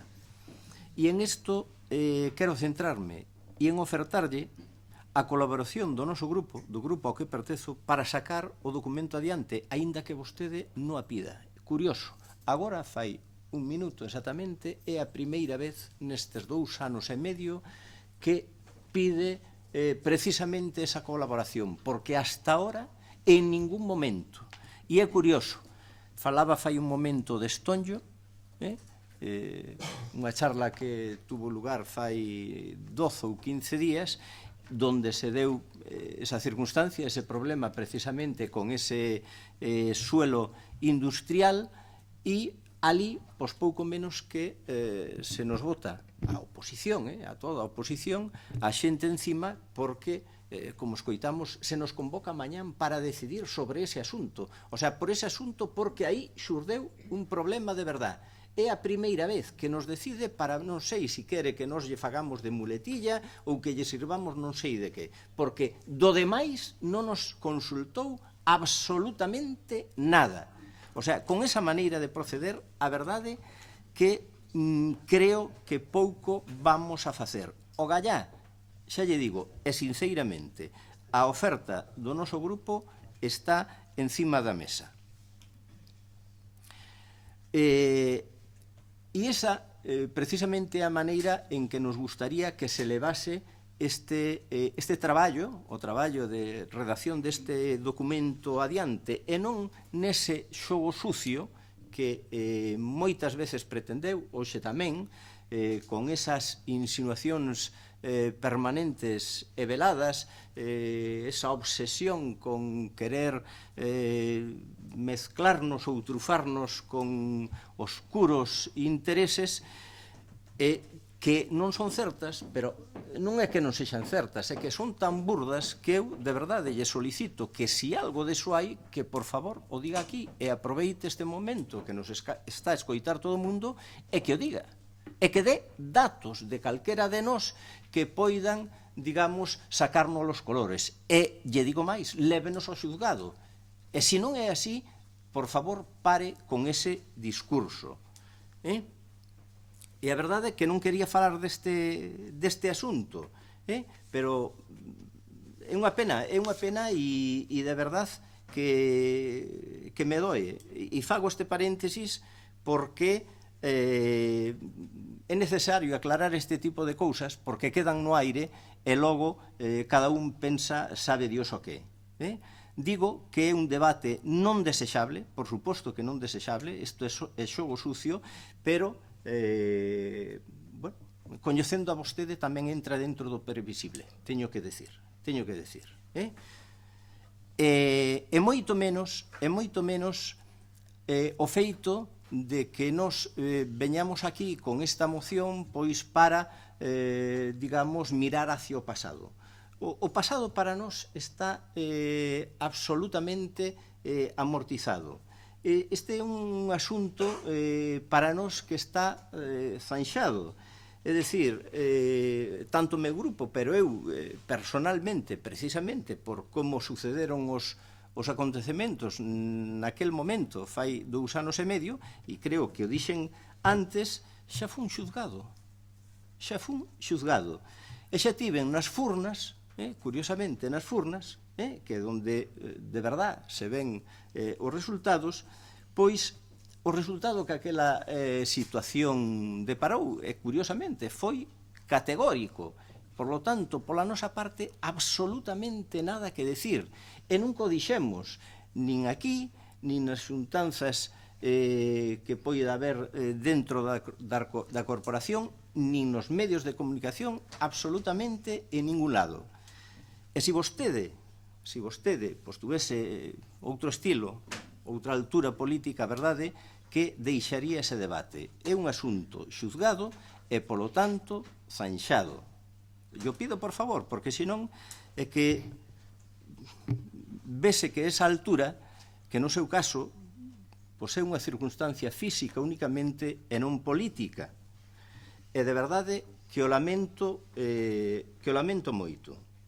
O que hoxe vimos a solicitar aquí é exclusivamente unha exposición pública en aras de camiñar hacia diante, pero unha exposición pública con garantías. Iso é o que solicitamos. E do documento do que vostedes están a traballar. Dese documento, que si é certo, e entendemos que non é o máis interesante para o noso Concello, por varias razóns xa expostas, e unhas cuantas máis que si nos convoca a nós e a todos os grupos políticos, penso que debera ser así, para que poidamos compartir estas ideas, pero non para contarnos o que fixo, e iso é o que hai, porque isto é, nesas escasísimas reunións, e menos mal que non digo eu solo, vexo que polo menos hai coincidencia, escasísimas, e dun contido, a verdad, que non moi aproveitable, pero eso é o que fixa hasta agora. Ahora, curiosamente, nos acabamos de enterar, fai uns días que xa nos anunciou que mañán había unha xuntanza para falar do plan, do que nos enteramos é para que nos decidamos sobre un sitio onde ahora parece que lle saleu un grano. Cando non nos consultou hasta este momento para absolutamente nada. Se nos convocan esas condicións nas que lle explico, podemos compartir, podemos axudar e podemos incluso apoiar, pero fágase dese xeito do que tanto presume, pero que hasta ahora non demostrou. E de aí a desconfianza que temos no que nos dice. A prioridade para nós é facer as cousas ben, non facelas rápido. Non ten por que ser un obxectivo antes do mandato. Si o é, si somos capaces de que o sexa antes de rematar o mandato, pero facemos ben, estupendo. A seguridade xurídica, eso que decíamos antes, a tranquilidade que queren eses veciños, eso por encima de calquer outra consideración. Pero esa, non a decirlle aos veciños que fagan ali unha pequena zanxa e que busquen por aí un técnico que os hai que lle faga o inicio de obra. Eso é meter a esta xente pois precisamente nun lío como a casa que probablemente non acabarían de facer. As demais consideracións do plan no noso caso van por resolver pois non máis de media dúcia de cuestións. Esa que vostede falaba dos núcleos rurais. Os núcleos rurales, pero para defender a súa configuración tal cual están nas normas subsidiarias. Ofrecémonos para elo e sabemos que se pode facer, hai alternativas para elo, non recortadas nun 45% como están nestes momentos. Para iso estamos dispostos a axudar. E lle comento o tema das posibles, das famosas 7.000 viviendas que nos menta continuamente. Mire, 7.790 son aproximadamente as vivendas que hai neste momento censadas neste Concello. O sea, un dato nada máis. O plan inicialmente previsto que nos presentamos no 2015, do cal foi obxecto ese informe que aí tanto mencionou, que precisamente é certo que nesa posibilidade de crecemento do número de vivendas foi un dos lugares ou un dos aspectos onde máis incideu urbanismo da Xunta de Galicia, establecía que íbamos un pouco por encima das necesidades reais. O que establecía aquel plan eran no conxunto, no total do plan, ben sexa rural e ben sexa urbano, 5.500. Pero non dixo que no que se presentou, o sea, no que se aprobou inicialmente, se presentou a exposición pública, iba reducido en 1.500 viviendas naquel momento. É dicir, o que se presentou realmente atendendo esas indicacións, lóxicamente, dese informe. Había posibilidad de baixalo algo máis e estaba previsto, pero eso tamén estaba previsto e reclamo, igual que fai vostede, pois esa posibilidade nunha negociación posterior coa Xunta que aparellaba outras cousas. Pero do informe a o que se expuxo os veciños, que foi en realidad o que eles coñeceron, eran 4.000 vivendas, é dicir, 1.500 menos da que en principio se habían previsto. Por eso que non entendemos de ninguna das maneiras esas 7.000 que está dicindo nas charlas, porque é curioso, hoxe aquí exprésase dunha maneira, pero nesas charlas exprésase de outra totalmente distinta. Ali fala de que ten un informe da Xunta que lle manda sacar 7.000 viviendas. Eso é o que expresa nesas charlas. E as persoas que aquí as hai que van a elas o escoitaron unhas cuantas veces. Aquí o obxectivo non é outro que ter, cando a medida que se toma non é favorable, ter a quen botarlle a culpa. Esa é a cuestión. Entonces, ese informe, que non existe, das 7.000 viviendas, o que se refire é a este, pero os números son os que eu lle estou dando. O sea, non lle pode nadie mandar sacar 7.000 viviendas cando o crecemento que se plantexaba era de 4.000. Estamos a falar pouco menos que da metade. Podríamos falar tamén perfectamente das solucións viarias, que tamén o sacou aquí. E lle vou a dicir, podemos discutir, pero únicamente de si son necesarias determinados viales que resolvan determinados problemas que temos e que todos coñecemos. Non pretendemos decir por onde vai o vial, se a curva ten que ir por aquí, se ten que pisar por alá. Eso xa é traballo dos técnicos. Hasta ese punto. Necesitamos este vial? Sí, no. O sea, nese nivel queremos colaborar. O mesmo pasaría co suelo industrial, solo que se nos bote a culpa de todo o que pasa, e da fachada marítima e poucas cousas máis. Pode haber algún asunto máis, pero non moito máis en os términos que lle estou a decir, sin ir ao detalle, que non é o noso obxectivo, aí coincidimos. Ese non é o obxectivo, ese é un traballo dos técnicos. Pero iso sí, coa necesaria exposición pública que os veciños merecen e que vostede tantas veces lle prometeu. E ao falar desto, lóxicamente, todas esas recortes de prensa, esas manifestacións e incluso esas atas de plenos donde isto xa se aprobou un par de veces, lóxicamente, como comprenderán, xo coñecíamos, son datos que manexamos todos e non fai tanto tempo, verdad? Pero penso que aquilo que abonda non daña.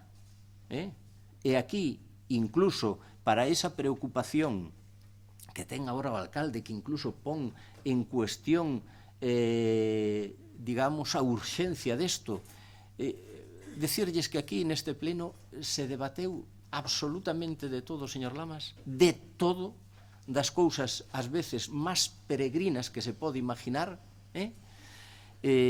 Aquí discutimos asuntos de Cuba, aquí case que establecemos as cotas de pesca no Atlántico Norte, votamos sobre as cuestións máis peregrinas que non teñen moito que ver con este concello. Palestina, porque dice que é extemporánea. Mira, o tema palestino, que nos apoyamos normalmente, eu o recordo aquí mínimo cada 2 anos, cando non cada ano, depende das etapas, pero recordo hasta 3 anos seguidos, o mesmo. E agora un asunto que, bueno, aquí están os veciños, que suscita debate, que lle preocupa, se está falando na calle desto, e poñemos en cuestión se isto é urxente, se isto é de interese. O sea, a verdade é que é de pena.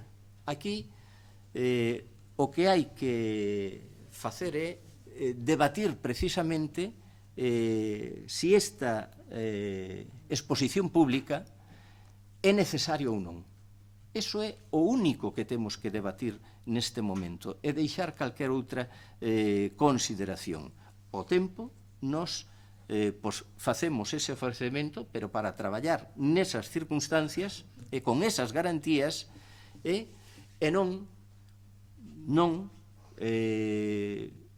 o que se pretende, que acabamos de escoitar ahora tamén, que despois terán os veciños tempo para facer os escritos que queiran. Pero para qué? Que tomadura de pelo é esa? Escritos para qué? Para que molesta vostede a nadie que faga escritos aos que non lle van a facer caso? Eses sí que van a ir pa un caixón, porque o informe está a mentir. O informe namás chegou na xuntanza seguinte, e daquela había moitas xuntanzas, eu conteines aquí nalgúna ocasión, e foron por dúcias as xuntanzas, na seguinte reunión todos vostedes, e iso sí que é certo, foi uns poucos meses antes de aprobar o plan e logo despolo ao público. Xa tiñan constancia delo. O sea que aquí de agochar absolutamente nada. Eses escritos que vostede pretende sí que son para iso, para meter un caixón, porque para que valen? Nós estamos con esta moción querendo que vostede deixe que os veciños se expresen, que lles deixe que fagan as alegacións pertinentes, que curiosamente pode servir incluso para que todos lle teñamos que aplaudir, porque si na anterior ocasión foron 4.000 alegacións, probablemente agora sexan moitas menos, das cales un porcentaxe, pois tamén seguro que as dá por boas e as aproba, e co cal saldrá aquí co traballo prácticamente feito, e non solamente feito, senón perfectamente consensuado e validado por todo o mundo, por veciños e por corporación, por esa corporación a que tan pouco lle preocupa e dito o que dixo, a verdade é que penso que pouco respeto lle ten. Deixelles aos veciños que decidan eles, non queira vostede decidir por eles, que é o que está pretendendo facer. Deixellos a eles, que saben perfectamente o que teñen que facer. A lei do solo última, porque aquí se xoga con informes, con datas, non é de novembro, a lei do solo última non é de novembro do 2016. Curiosamente, é de principio de ano, é do 10 de febreiro de 2016, non de novembro, de 10 de febreiro. É igual que se aprobara un reglamento despois, eso é absolutamente razonable. Todas as leixes logo se desarrollan en reglamentos que van pouco a pouco desenvolvéndose. Pero, neste caso tamén, sabe que establece perfectamente diferenciacións para os plans que se inician, os plans que inician o seu traballo, e os plans que están en proceso de aprobación, como é o caso. E iso o establece a lei. Por iso que non compartimos para nada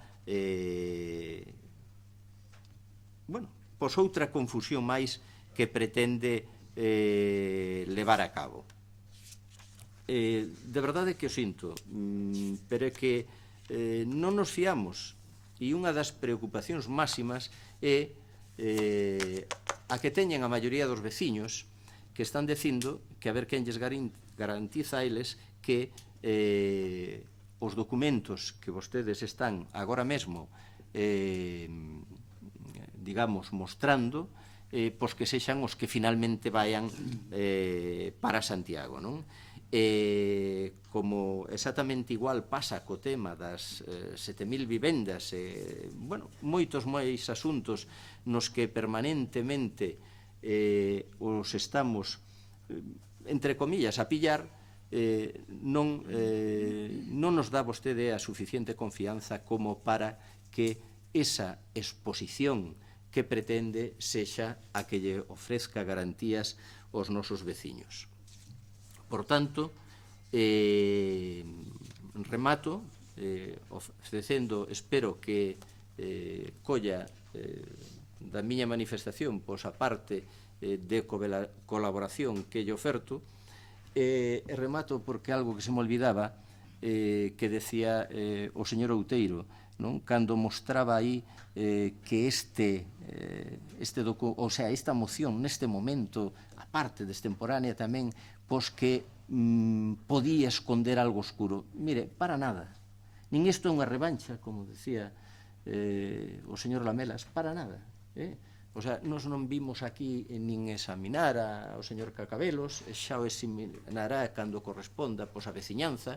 Razonable sería que neste momento tivese unha pequena evaluación a través deste documento, sobre todo porque el se comprometeu miles de veces, pero para nada nos preocupa, nin isto pretende ser, digamos, unha oportunidade electoral, nin nada parecido, non. Trasladamos o que nos están a pedir, pero moitos veciños, curiosamente, moitos veciños, e aínda que é certo que o sabemos, que xa estaba en 2 plenos isto rematado, fíjese vostede con que vehemencia defende que non hai que facelo, porque yo din os técnicos que dirán o que el queira que diga, nada máis, nada máis. Os técnicos dirán, son técnicos de partido, dirán o que el quere que diga. Si el quere en algún momento dado o contrario, pois dirán o contrario. E hai informes para unha cousa e para outra. Eso o saben vostedes. E de oscuro nada. De oscuro nada. Oscuro sería pensar por que o goberno dá este cambio. Eso aí podría pensar vostede, ou debería pensar vostede, que nesa actuación pode haber algo oscuro. No que nos pretendemos, non. Nos pretendemos precisamente claridade e que os veciños teñan a oportunidade de alegar. Nada máis. Moitas gracias, señor Lamelas. Ben,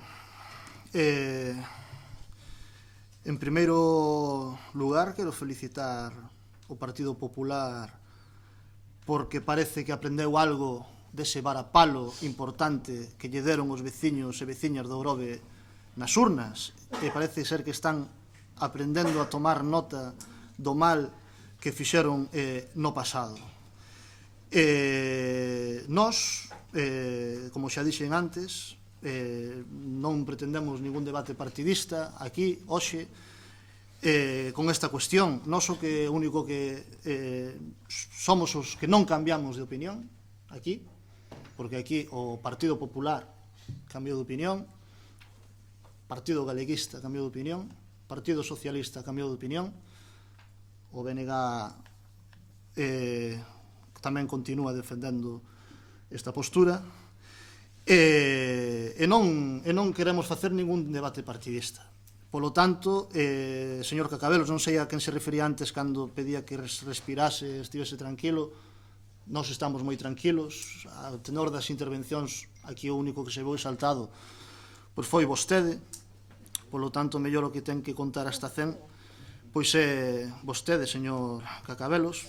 Pero, indo o tema que nos ocupa, non entendemos nesta intervención que fixo respecto á solicitude de que se faga unha segunda exposición pública do Plan Xeral da Ordenación Municipal, que do que menos fale nesta máis de media hora que estivo de intervención, do que menos fale é da segunda exposición pública, e que veña aquí a falar do que ninguén falou, que é daquel plan que xa os veciños se encargaron de tumbar. Tranquilo, xa foron os veciños que o tumbaron, e vostede o dixo. O sea, non fai falta vir agora a sacar aquela cuestión, porque xa está tumbada. Afortunadamente, os veciños e veciñas do Grove, como Esquerda Unida defendeu, falaron e dixeron que non querían aquel plan tal e como se plantexara polo aquel goberno tripartito. E é curioso que o único partido, como vostede tamén se encargou de recordar, que votou en contra de este plan, é o único que quere que se leve a aprobación sin que os veciños poidan estudialo e presentar alegacións a este plan. O sea, aquí parece que todo cambia, todo dependendo de que asento da corporación este un sentado, parece que todo cambia. E o veciño e veciña, pois ante esta situación, eu entendo que se pode sentir, primeiro, enganado, e segundo, desorientado, porque a ver en quen se confía, a ver en quen pode confiar, porque se lle está enganando a cara, mal asunto, porque aquí vostede non deu argumentos para ese cambio de opinión do Partido Socialista. Foi do que menos falou, falou, eso sí, de que o Partido Socialista só coñece unha alegación, a que presentou o Partido Socialista. Pero, sen embargo, vostede vai a dar charlas sobre o Pexón na que di nestos planos recóllense as alegacións que presentaron os veciños. Se vai vostede defender que se recollan as alegacións que di aquí hoxe que non coñece. E que nas escasas reunións que tivemos sobre esta cuestión, cando se lle pregunta sobre unha circunstancia, di, porque todos os veciños o pediron e podo dar fe delo. Entón, ou coñece as alegacións ou non as coñece. Os que non as coñecemos somos o resto de membros da corporación, porque nin a primeira se nos presentou nas escasas xuntanzas que houbo para tratar o tema do Pexón. Polo tanto, unha de dúas, ou minte cando di que non coñece as alegacións, ou minte nas charlas cando vai a defender un documento que di coñecer e realmente non coñece. E estálle dicindo aos veciños que se están recollendo unhas alegacións que non sabe se é certo que se están recollendo ou non se están recollendo. Despois, o tema dos planos. Non podemos ter acceso a eles porque están mudando constantemente, pero, sin embargo, nunha desas escasas xuntanzas que tivemos, falta un plano.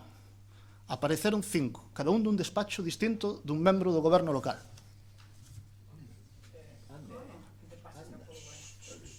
Todos, era curioso porque incluso non eran iguais. O sea que non sabíamos exactamente, este non vale, este si vale, aí todo o mundo tiña a copia. Eso é certo, eso é certo. Eu non minto. Hai aquí a quen lle gusta mentir, pero a min é unha cuestión que non me gusta facer. Eso é certo. Falou aquí de que o Pexón agora mesmo estáse facendo un traballo técnico. Cando nos reclamamos poder intervir como membros da corporación elexidos polos veciños, aportar o noso grande area no traballo do Pexón, non, eso é traballo técnico. Pero cando lle xurde un problema como en Estoño o outro día, xa hai unha decisión política, xa non era técnica, a ver que din os demais. Non se nos permite en ningún momento aportar nada ao Pexón, pero en canto lle xurde un problema nunha destas xuntanzas, como lle pasou outro día en Estoño, de repente xa non é un traballo técnico, xa é unha cuestión política, e bótanos os leóns o resto da corporación cando nin pinchamos nin cortamos en todo este proceso que se está levando. Despois, prazos, que digamos que é o único argumento que ten vostede para opoñerse a unha exposición pública do plan xeral. O primeiro en cumprir os prazos aquí foi o seu goberno, que dixo o primeiro ano de mandato, se nos 2 primeiros anos, como recordou o señor Outeiro na súa primeira intervención, se nos 2 primeiros anos de mandato non temos un documento, non vamos a seguir adiante co Pexón, postura que, por outra banda, a min pareceume de cobardía absoluta. Teño que dicilo, pero unha decisión do seu goberno. Xa cambiaron de opinión, o sea que xa, bueno, como vostedes non lle gusta lles faltar a súa palabra, pois xa cambiaron de opinión e agora sí que xa o queren levar, cuestión que sí que me parece ben e defendo porque me parecía cobarde esa cuestión de, se non teño nos 2 primeiros anos non vou a presentar antes das eleccións, non vai a ser que me pase como lle pasou ao Partido Popular e me quede con 4 concelleiros. Polo tanto, tamén hai que ver que pasa aí, se se están atendendo ou non están atendendo as alegacións. E nós xa sabemos que hai alegacións que non se poden atender e estimar. E tamén non saben os veciños que presentan alegacións. Pero para iso haberá que darlles información. E haberá que contestarlle as alegacións e contestarlle por que non se estima unha alegación en concreto. Porque ata o día de hoxe non se contestou nin a primeira das alegacións presentadas. Nin a primeira. Se foi aceptada, se non foi aceptada, non se contestou nin a primeira. Entón, que documento quere vostede levar se non se contestou nin a primeira alegación? Como sabemos nós que temos que votar nun pleno sobre ese documento, se contén ou non contén as alegacións presentadas, se non vimos esas alegacións? Como saben os veciños se o que se modificou é porque casando unha alegación que presentou el, máis a que presentou o veciño, máis a que presentou o outro, e se buscou unha solución de consenso, se non se coñecen as alegacións? Como sabemos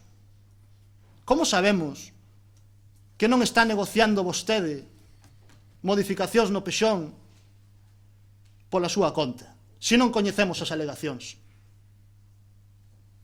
Porque, señor Cacabelos, a súa proposta non aporta transparencia. Non aporta transparencia. De ningún xeito. E os prazos. Como digo, vostedes son os primeiros en cumprir os seus propios prazos.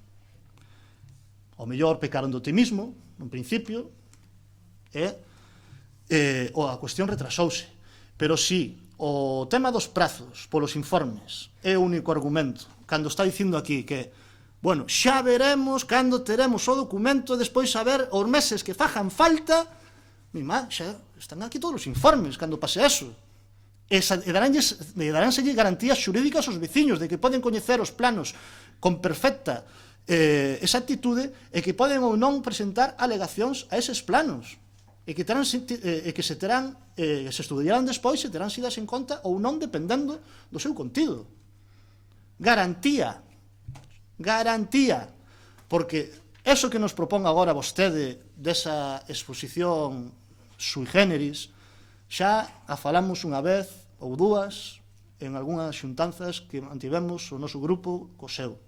E xa dixemos, señor Cacabelos, non queremos acusalo de tal cousa, pero o que cheira eso de o veciño ven polo concello e cámbiaselle o que el pida, eso cheira a caciquismo. Eso cheira a paso polo despacho do alcalde e xa me arregla o meu problema. Eso cheira a caciquismo. E díxenlle, e non quero acusalo deso. Pero non hai garantías, señor Cacabelos. Non hai garantías co método que vostede propón. E os prazos van a ser os mesmos que se facemos unha exposición pública. Porque a min preocupou unha cousa que dixo. Os técnicos xurídicos dinnos que se facemos unha segunda exposición pública o plan non se aproba. Por qué? Porque non cumple coa lei? Ou por qué? Porque se se cumple coa legalidade e se continúa co proceso, o plan acabas aprobando. Entón, señor Cacabelos, non nos sirve. Queremos que os veciños teñan garantías e información, e transparencia. E non nos sirve que pasen polo despacho do alcalde para conseguir favores. Porque eso son políticas que desde a esquerda estamos intentando desterrar deste país. E non sexan os que se din chamar de esquerdas os que veñan a tomar o relevo dos que estuveron gobernando neste país e continúan gobernando, por desgracia. Nada máis e moitas gracias. Señor Outeiro. Ben, a verdade é que parece que a cousa se está enervando un pouco e non debería ser ese o clima para debatir cousas tan fundamentais para o futuro do noso concello. E ben, tivemos unha reunión a semana pasada, unha breve reunión na que se nos preguntaba por a nosa posición cara a esta moción. Como dixen antes, é indiferente que se aprobe ou non, porque encima da mesa está a segunda exposición ata que o Goberno nos ven agora plantexando esa non segunda exposición por motivos que el está explicando. Nos eso será noutro momento cando haxa que evalualo. Anunciamos que a esta moción en concreto nos non temos inconvinte ningún en apoiala, e despois, rebatindo certas cousas que anunciou o señor alcalde, cando falou do traballo exclusivamente técnico, pois eu quero traer a colación como un técnico a min me informa dun vial que se citou aquí incluso, que había dúas alternativas para facer ese vial, sí? Ou pola diagonal, non? Pola hipotenusa, diríamos, ou collendo os dous catetos, que sería un pouco máis longo.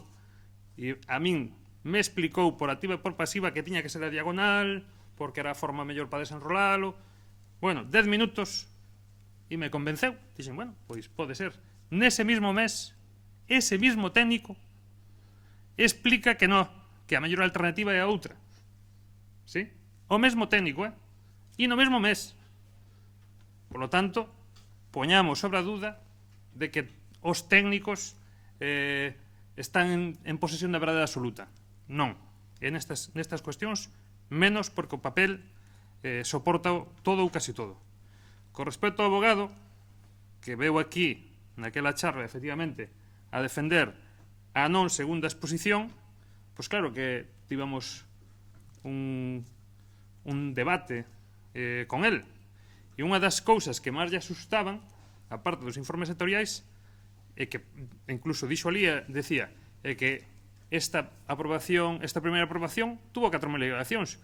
Que pasa se a segunda ten 5.000? E nos dixemos, se ten 5.000 non se pode aprobar. Está claro. Está claro que é o pexón que non necesitan estes veciños. O normal é que teña menos.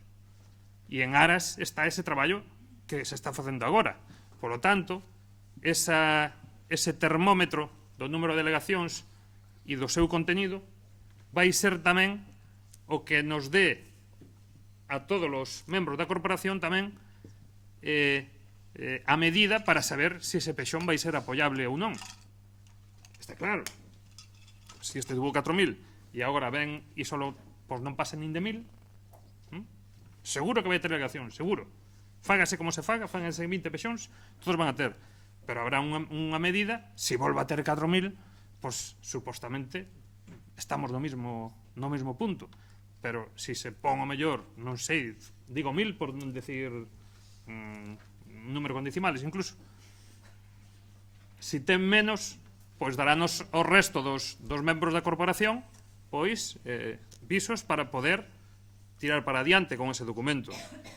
Vostede falou que non, que se transmutaba esa segunda exposición pois en eso que dixo nas casas de cultura, en tal, en varios meses, entonces que os veciños pois fagan escritos e veñan, que polo visto que non sabía é que xa estaban indo, que hai visitas de veciños con técnicos e abogados, como dixo vostede aquí na súa intervención anterior.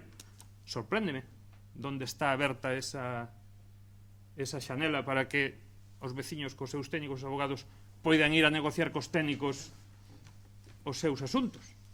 E lle dixen, ademais, si que legalidade xurídica tiña esa forma de proceder.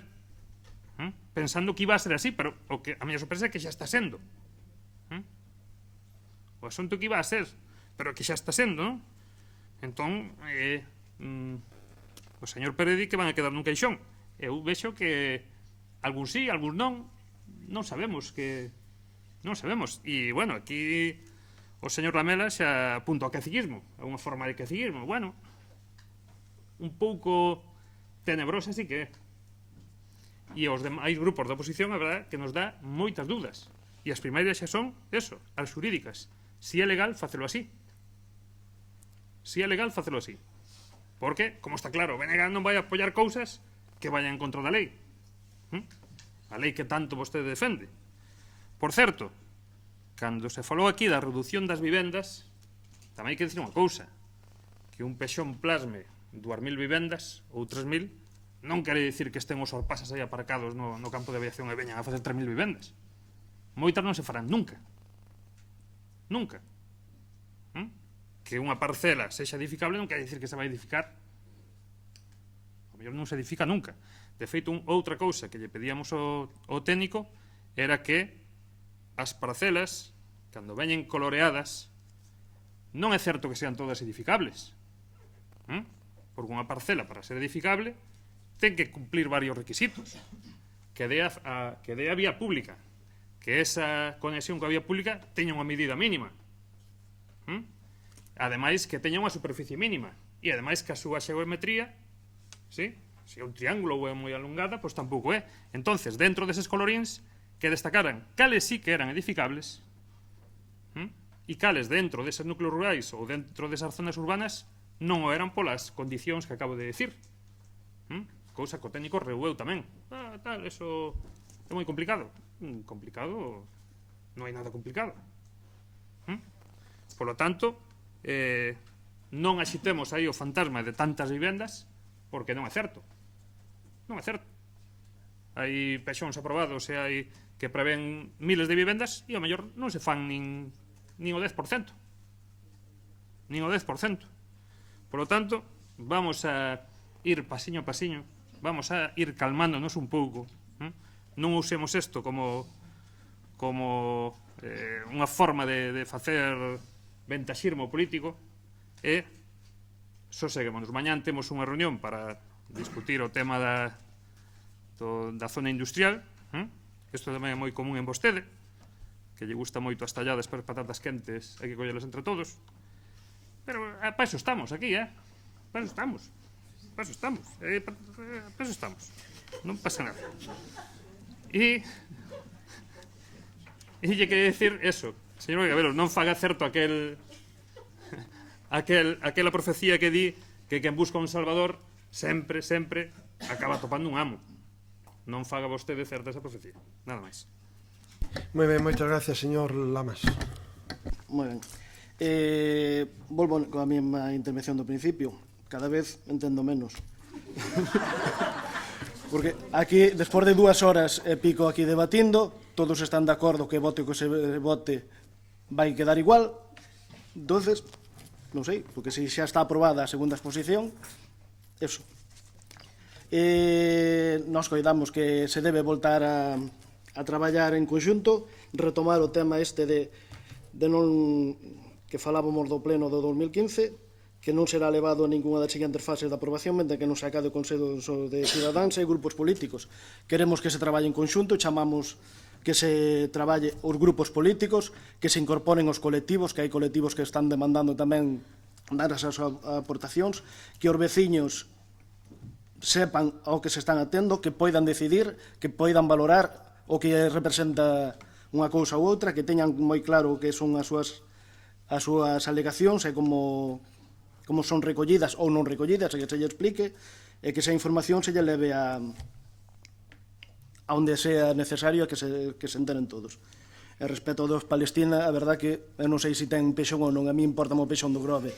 Entonces, podíame preocupar a situación que teñen, a situación que ten en Palestina, pero non, entonces eso, nós non vamos a apoiar a moción.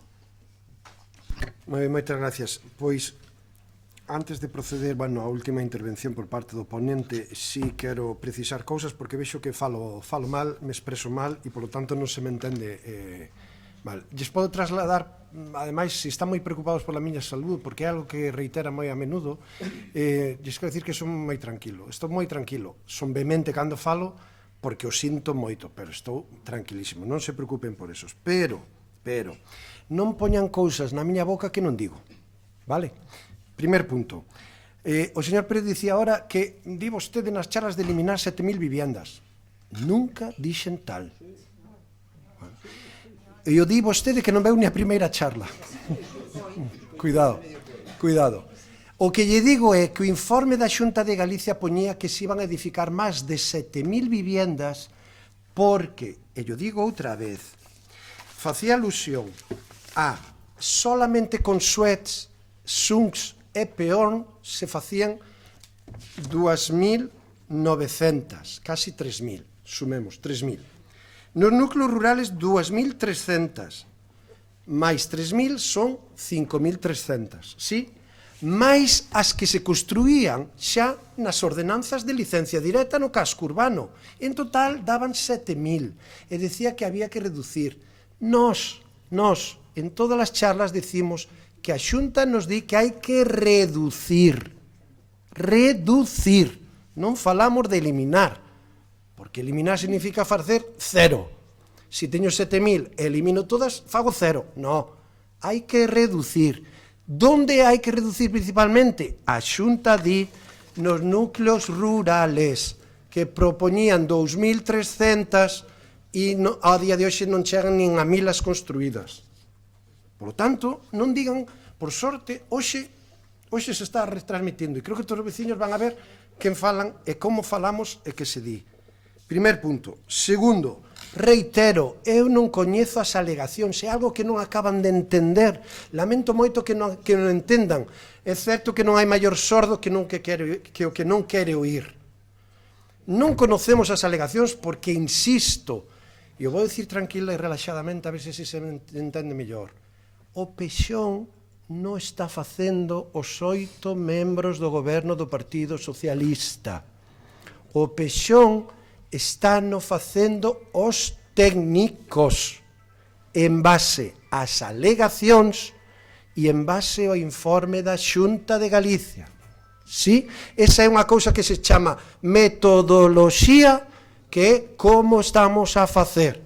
Por lo tanto, eu é que nin teño interés a día de hoxe de conocer máis alegacións. Os técnicos son os que valoran, os técnicos son os que fundamentan, os técnicos contestarán esas alegacións e a partir de aí saldrá como resultado un documento, que é o que se está traballando. Por lo tanto, eu nas charlas si digo, e me gustaría que a próxima vez, bueno, están gravadas, por sorte, que as escoiten tranquilamente e digo, primeiro, a metodoloxía de traballo, yo repito para que lles quede clariño, a aprobación inicial Pexón 2014, que sigue en vigor.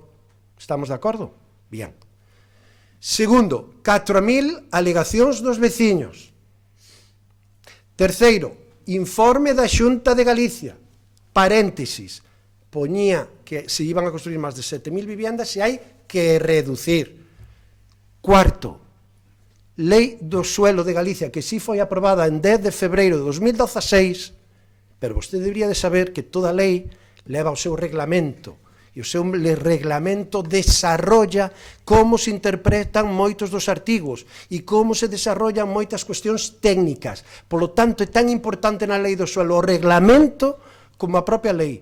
Por certo, todo técnico que consultara e se ocuparan e preocuparan de consultar din que é un reglamento exagerado, ten máis articulado casi que a propia lei. E ese reglamento foi aprobado en novembro do 2016, fai hoxe un ano. E ese reglamento establece criterios técnicos de cálculos de consolidación de edificacións para os núcleos rurales que nos fixeron cambiar moita documentación. E volvo a repetir, moi tranquilamente, por eso non estamos cumplindo os plazos que nos puxemos, cousa que non estamos satisfeitos. Bien. Por certo, señor Pérez, con todos os meus respetos que me merece unha persona que foi alcalde e o alcalde que máis anos votou en esta corporación. Por lo tanto, o máximo respeto. Que me diga que no momento que se traiga a pleno unha documentación e se aprobara provisionalmente, cales son os planos que se van a mandar á Xunta e, cuidado, creo que se escoitou. O tema é que, como ben sabe vostede, as cousas que veñen a pleno ten que estar informadas, certificadas por Secretaría e Oficina Técnica. Por certo, agora todos nos rasgamos as vestiduras. Eu recoñezo que non teñen copia da documentación, pero volvo a insistir, todos, igual que calquer veciño, cousa que, por certo, lle sorprende, cando falan de transparencia, lle sorprende que haya veciños que van á oficina técnica a consultar. Eso non é transparencia. Entonces, que están insinuando con caciquismo? Por certo, todos vostedes, todos, teñen desde hoxe mismo, mañán ás 8 da mañán, acceso aos planos que estamos traballando do Pexón. Teñen acceso. E teñen acceso á explicación técnica. Por certo, o Partido Socialista, cando viña a revisar a documentación do Pexón para aprobar en pleno, co cual tiñamos que tomar unha decisión, viñamos escoltados pola policía local. O Partido Socialista, pola policía local, a ver plenos. Vostedes poden ir tranquilamente á oficina técnica, poden pedirlle unha reunión previa, poden pedir que veñan os técnicos que prefiran e poden ver toda a documentación, igual que calquer veciño, porque iso é o noso compromiso. E decidía o señor Pérez que nós tuvemos dúcias de reunións os partidos políticos. Cantas tuvo cos veciños? Cantas veces lle explicou aos veciños o documento? E iso sí, ahora a exposición pública é panacea. Bien, vamos a falar da exposición pública.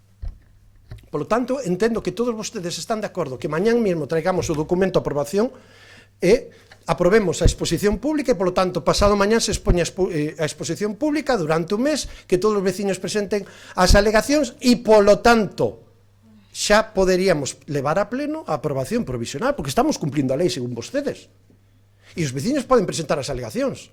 E xa está. E iso é unha garantía de que? De que fixemos unha exposición pública. E os veciños presentan alegacións. E que? Por que sudan? Por que respiran? É que é así. A lei o marca e vostedes o saben. Mínimo 30 días. Exposición pública e alegacións. Por certo, non estamos nin obligados a contestalas. Se leíron a lei do suelo? Sí? Pois iso é o que marca a lei do suelo.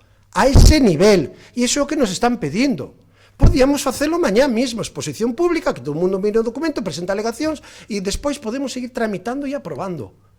Tendo maioría absoluta. Poderíamos facelo, perfectamente. Perfectamente, e iso é o que marca a lei. A diferencia que nos estamos expoñendo é que sí, que os veciños viñeron, veñen e sigan vindo, porque non escondemos nada.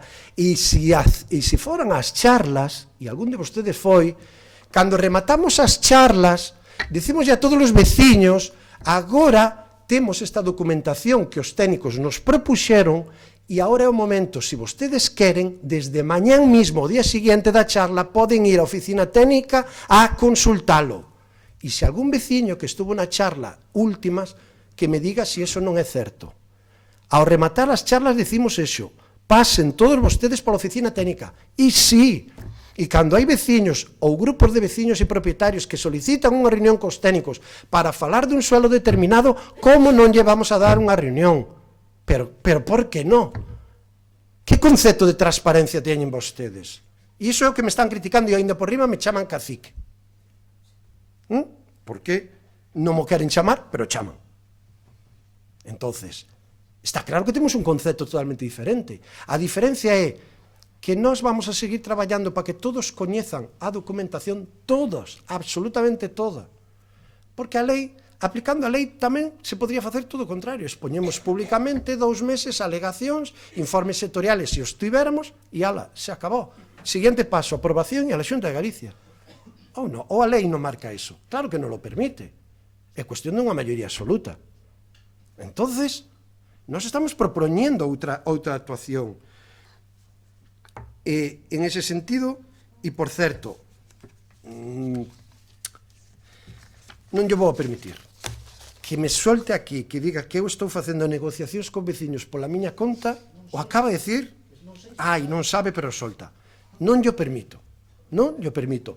E pode consultar a todos os veciños que viñeron polo meu despacho para falar do Peixón. Automáticamente lle digo a todos, e o digo hoxe públicamente, todo veciño que quera saber algo de Peixón que non veña ao despacho do alcalde, que non veña, porque eu non resolvo nada.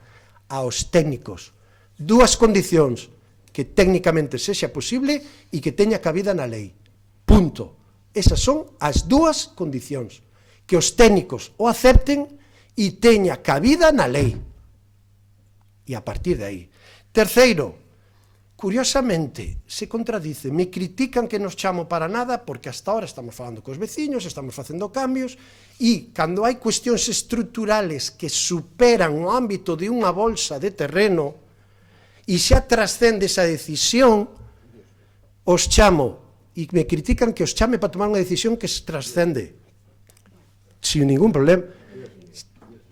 É que lle sorprende, que, sinceramente, por que lle sorprende que lle chame para tomar unha decisión sobre un suelo empresarial que afecta a todo o Concello do Pueblo, porque a todo o Concello, a todos os veciños, a todas as empresas? Lle sorprende eso realmente? Realmente lle sorprende que os convoque para falar de si deixamos o suelo empresarial ou non? Si queren a nosa opinión, o Partido Socialista, témolo claro, por nós eliminamos o suelo empresarial, non lo están pedindo os veciños. Ora, se non queren opinar, non hai problema ningún. Non hai problema ningún. Tomámonos a decisión, pero se é que non temos medo a tomar decisións. Ahora, para cuestións que superan os ámbitos particulares de un grupo de veciños ou de propietarios que afectan a viales estruturales ou que afectan a un ámbito tan importante como é a decisión de se este Concello ten suelo empresarial ou non, os chamo e me critican que os chamo para este tema. Oye, pois non veñan. Xa está, xa tomaremos as decisións, sin problema ningún, é que me sorprende que lle sorprenda, sinceramente. Permítame a expresión. Sinceramente, volvo a insistir, estamos no proceso, sí, fora de plazo que nós nos puxemos, somos moi exixentes, e eu personalmente, e me molesta moitísimo, non sabe vostede canto non estar cumplindo o plazo. Por min, a aprobación provisional xa tiña que estar feita, e estou incumplindo, estou fallando non ao Esquerda Unida, BNG, ao Partido Popular, estou fallando aos veciños. Eu me comprometín a sacar este documento no 2017, rematamos e non vou sacalo. Por lo tanto, estamos fallando, pero quero seguir traballando para sacalo adiante.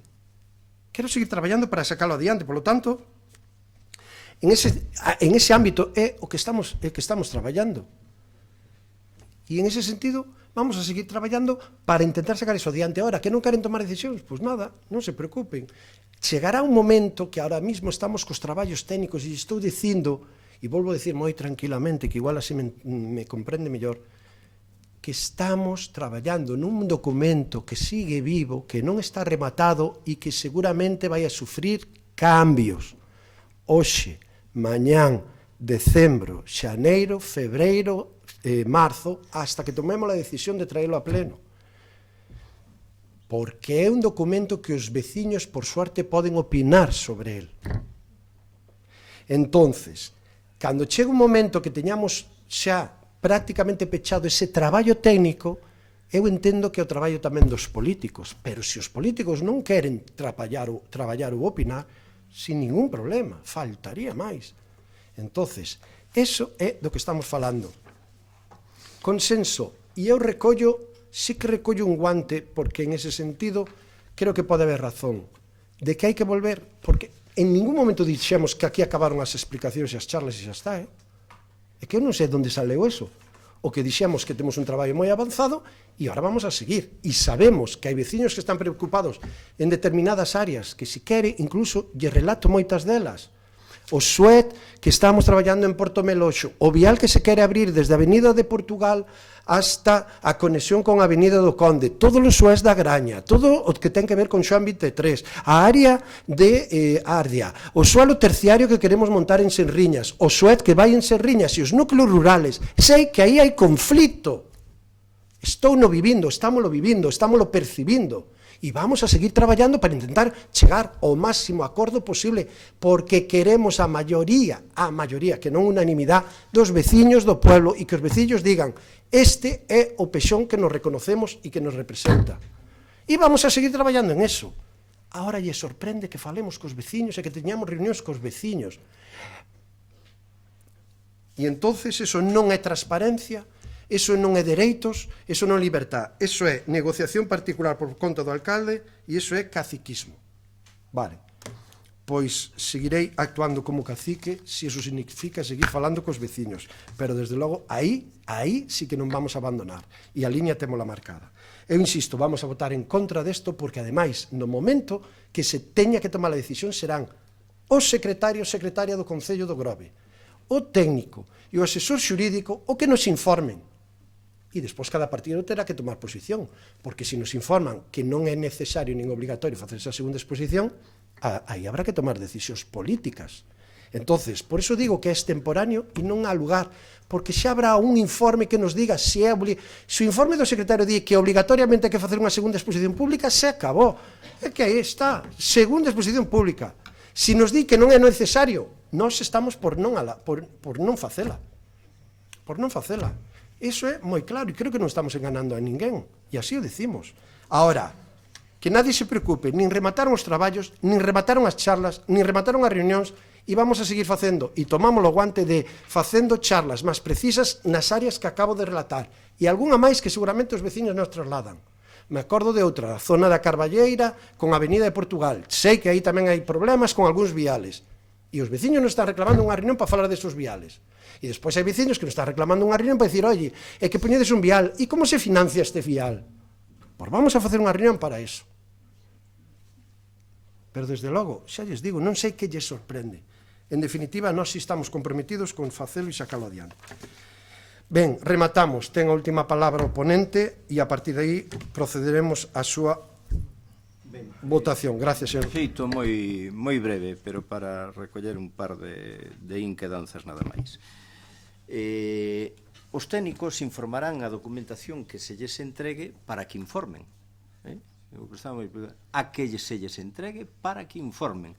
Pero iso non ten necesariamente que ser a que se estuvo expoñendo nas charlas, por exemplo. Necesariamente non ten por que ser.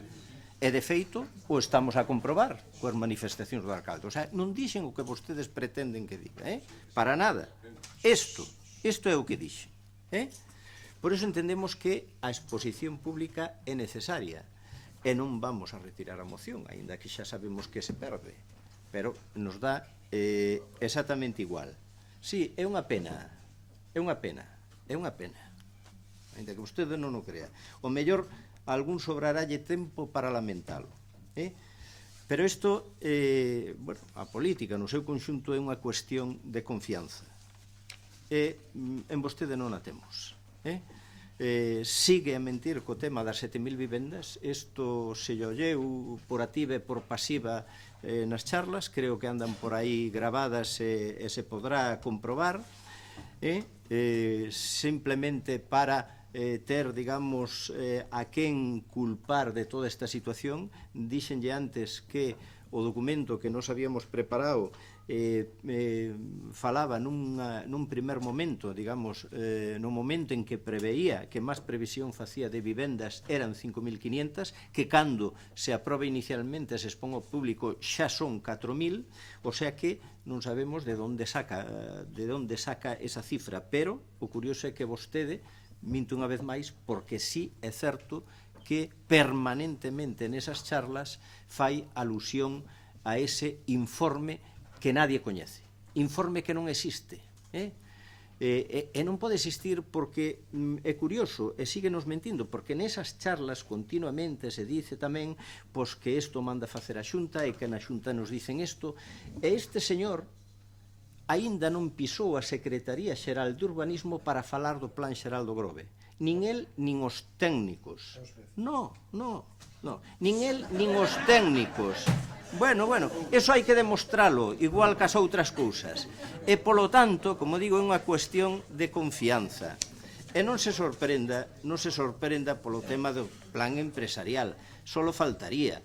É que o suelo empresarial de Estoño ten a mesma importancia que os demais ámbitos deste concello. Exactamente igual. En ningún caso, chamou vostede a ninguén desta corporación máis alá do goberno para consultar nada. Por iso sorprende que agora, alá onde lle salga un grano, corra tanto para que a ver como se soluciona ese problema, verdad? Esa é a sorpresa, non é outra. Polo tanto, vamos a manter a exposición pública e, señor Lamas, xa que o alcalde non lle dá as gracias, eu doullas, casi lle recomendo que lle pida un soldo, pero un bo soldo, porque non hai concelleiro no seu equipo que o teña tan ganado como vostede. No pouco tempo que leva aquí e que dice que non se entera de nada. Moitas gracias. Gracias. Pasamos entonces á votación. Votación sobre a solicitud do PP da segunda exposición pública. Votos a favor? En contra? Abstencións? Votamos outra vez. Ben, habendo empate, hai que volver a repetir a votación e en todo caso será a voto de calidad do alcalde o que faga o desempate. Votos a favor? En contra? Abstencións? Como o meu voto en contra, rexeitase a moción do Partido Popular. Gracias. Pasamos agora entón a tratar a moción do Partido Galeguista, unha, se me permiten, unha cuestión a ter en conta. Son as 11:20, como saben, dada a unidade temporal que temos que ter para o pleno,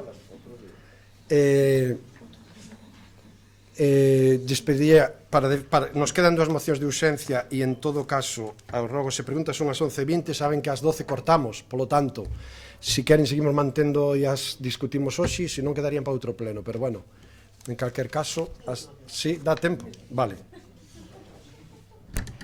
Ben, pois entonces, moción do Partido Galeguista, moción para a conservación e mantemento do ben de interese cultural a Torre de Escuredo. Primeiro, como é unha moción de urxencia, temos que votar a urxencia e posteriormente, se se aprobara, abrimos debate. Polo tanto, votos a favor da urxencia, apróbase por unanimidade dos presentes, polo tanto, se incorpora. Señor Lamas, ten vostede a palabra. Moitas gracias. Moción para a conservación e mantemento do ben de interese cultural a Torre de Escuredo. Exposición de motivos. O 15 de outubro de 1995 a Xunta de Galicia declarou a Torre de Escoredo coa catalogación patrimonial de ben de interese cultural, co código de referencia RI 518966, e dentro da categoría de monumento, debido a que a construción constitui unha unidade singular recoñecible de relevante interese artístico, histórico e arquitectónico. Como ben se sabe, os bens de interese cultural son aqueles bens mobles, inmobles e inmateriais máis singulares do patrimonio cultural de Galicia, declarados por decreto de Consello da Xunta de Galicia. Como sabemos, a chamada Torre de Escoredo adolece dun proceso de conservación e mantemento debido á falta de interés da propiedade, auspiciada pola deixadez e a complacencia da Administración Autonómica e a nosa Administración local. É máis, a conservación do patrimonio cultural xunto coa protección e o acrecentamento, a difusión, a investigación e o fomento dos bens que a integran constituyen o obxecto da política e actuacións que realiza o Departamento responsable da área de Cultura da Xunta de Galicia. E, polo tanto, este Concello debe velar polos intereses da vila informando a Xunta de Galicia do estado actual do inmoble. Unha vez ata que os propietarios leven a cabo o mantemento, conservación e consolidación deste ben que tanto interese para a cultura da nosa vila. Actualmente, aparándonos á Lei 5/2016 de 4 de maio do Patrimonio Cultural de Galicia, que di a conservación do patrimonio cultural integra un conxunto de accións e medidas que perseguen a salvaguarda do patrimonio cultural tangible para asegurar a súa accesibilidade e aprobación patrimonial polas xeracións presentes e futuras. Entender estas frases lévanos ás seguintes reflexións encadeadas. Realmente a Administración local, máxima autoridade interesada na súa conservación por parte da historia da nosa vila, está a facer algo ao respecto ante a pasividade dos actuales donos? Tomou medidas tan sinxelas como informar a Xunta e facer un seguimento pormenorizado para que se cumpla a Lei 5/2016 de 4 de maio de Patrimonio e Cultura de Galicia? A resposta é evidente. Con só ir ver o estado no que se atopa o inmoble nestes mesmos instantes. A Administración ten a obriga, e así o recolle a Lei de Patrimonio Cultural, de protexer o valor artístico e histórico dun ben de interés cultural. E os propietarios teñen a obriga de facilitar a inspección, visita pública e investigación do ben, debendo facilitar a súa visita determinados días ao mes, que se pacten para o mesmo. Nada disto se está a facer e a Vila do Grove estamos seguros que quere coñecer e admirar este edificio histórico. Se está catalogado coa máxima protección é por algo, evidente. E, por tanto, é urxente a súa reparación para sacalo da ruína no que está. No caso dos inmobles, é obligatorio redactar un plan especial ou protexelos con calquer figura do plan. Está feito algo delo e cúmplese? A Torre de Escuredo está catalogado dentro do apartado de arquitectura militar e defensiva, debido ao seu pasado histórico. Ante a completa ruína do inmoble, a realidade é que nada se está a facer para protexelo cando, porén, temos as ferramentas legais para poñer fin á destrucción dun dos elementos patrimoniais máis importantes da historia da nosa vila. En xuño de 1956, a Agrupación Política Independiente do Grove propuxo á Corporación Municipal que se dirixiran formalmente á Dirección Xeral de Patrimonio aos propietarios da Torre de Escoredo para que se cumpriran as obrigacións de mantemento e conservación da mesma. Incluso o seu portavoz, Francisco López Chasqui, xa presentara anteriormente unha proposta similar nun pleno levado a cabo 25 de abril dese mesmo ano. Despois de 21 anos, a situación non somente non mellorou, senón que é unha completa ruína. Non se lle debe botar toda a culpa á Administración Autonómica por non facer cumplir a lei que regula os bens de interese cultural, senón que parte dela ten esta Administración local, por ser partícipe e cómplice de que estemos a deixar ir a historia da nosa vila, esta corporación e todas as anteriores. Esta edificación ten unha importante relevancia histórica para todos os grovenses, porque é o pazo máis antigo da localidade. En 1876, o Concello do Grove envía un documento que se encontra no Arquivo Histórico Nacional onde explica o escudo da vila. Los emblemas que comprenden la parte superior del anterior sello representan la casa más antigua de la localidad, llamada de la Torre, con un mirador, capilla y cipreses, vínculo de don Joaquín Fernández, su fundador a principios del siglo pasado. Falamos nada menos que do escudo que representa a toda esta corporación. Estamos hoxe aquí que forma parte da casa en ruínas da que se trata esta moción. Este documento, sen dúbida, ten moita relevancia debido a que nos mencionan a casa máis antiga, hoxe chamada dos Escoredo, antes dos Mestre e con anterioridade dos Fernández, que foi edificada a principios dos anos 1700, e menciona tamén a existencia dunha capela da Caridade, destruída por Francisco Lores a finais do 1940, do século XX. Por tanto, a construción solamente dá que nos queda a metade, non a outra. É o pazo máis importante da vila, edificado a principios do século XVIII, a herdeira dun pasado que no que conviveu a historia Casa Torre de Balea. Incomprensiblemente, a edificación máis relevante da vila, por un forte valor patrimonial, derribouse a metade dela, e baixo o impulso da Piqueta non fai máis de uns anos, porque sorprendentemente o goberno do momento autoriza a súa demolición, que é tristísima e lamentable ignorancia, ao carón da mitade que nos quedou do pazo. Pero vive unha construción feita posteriormente a 1876, rematada antes do 1891, que edificou o administrador balneario da Illa da Toxa, Luís Mestre Roig, destinada ao seu fillo, o poeta e xornalista Luís Amestre Hernández. Nela viviu durante anos este escritor que engrosa a historia cultural de Galicia, un poeta que foi amigo de Miguel Murguía, compañeiro literario de Manuel Curros Enríquez, dos presidentes da Primeira República Española, Pía Margal e Salmerón, membro sen número da Real Academia Galega, socio de mérito da Academia Literaria e das Belas Artes, da Bibliográfico Mariana de Lérida, do Centenario Centro de Lectura de Reus, membro titular da Academia de Montreal de Toulouse, en Francia, ou individuo correspondente da Xunta Poética Malecitana de Málaga. Hoxe queda unha ruína dunha casa na que sabemos que estiveron escritores como a súa amiga Emilio Pardo Bazán, en na que compuxo o noso escritor numerosos poemas que firmaba o seu carón co nome da nosa vila. Unha vivenda que ten un salón árabe, no que chove continuamente degradando, que diseñou o arquitecto, escultor e pintor español Arturo Melida e Aliani, un humanista que foi pioneiro do cartelismo en España, que foi condecorado coa medalla de ouro da Academia Francesa e que recibeu a Gran Cruz da Lexión de Honor polo seu traballo como arquitecto no pabillón español da Exposición Universal de París de 1889. O mesmo autor que fixo o pedestal do famoso monumento do Colón que vemos cada vez que imos a Madrid e pasamos pola Praza de Colón. Por si, ese señor ten unha obra no noso municipio. Por todo elo, deberíamos ter en conta non somente a catalogación do ben de interese cultural, senón a posibilidade de ser declarado tamén como un ben que impregna o patrimonio artístico da comunidade. É evidente que a propiedade está a buscar que se aplique o Código 54 da Lei do Patrimonio Cultural de Galicia para que sexa declarado ruína e incoese un expediente de declaración de ruína nos termos previstos na normativa. Buscan a desafectación do ben. É ben certo que neste mesmo artigo informamos que na situación do ben levará a obrigación para que a persoa titular da propiedade de repoñelo ao seu debido estado. Instóuselle aos propietarios en todos estes anos que tomen medidas? Evidentemente non, porque senón non estaría como está.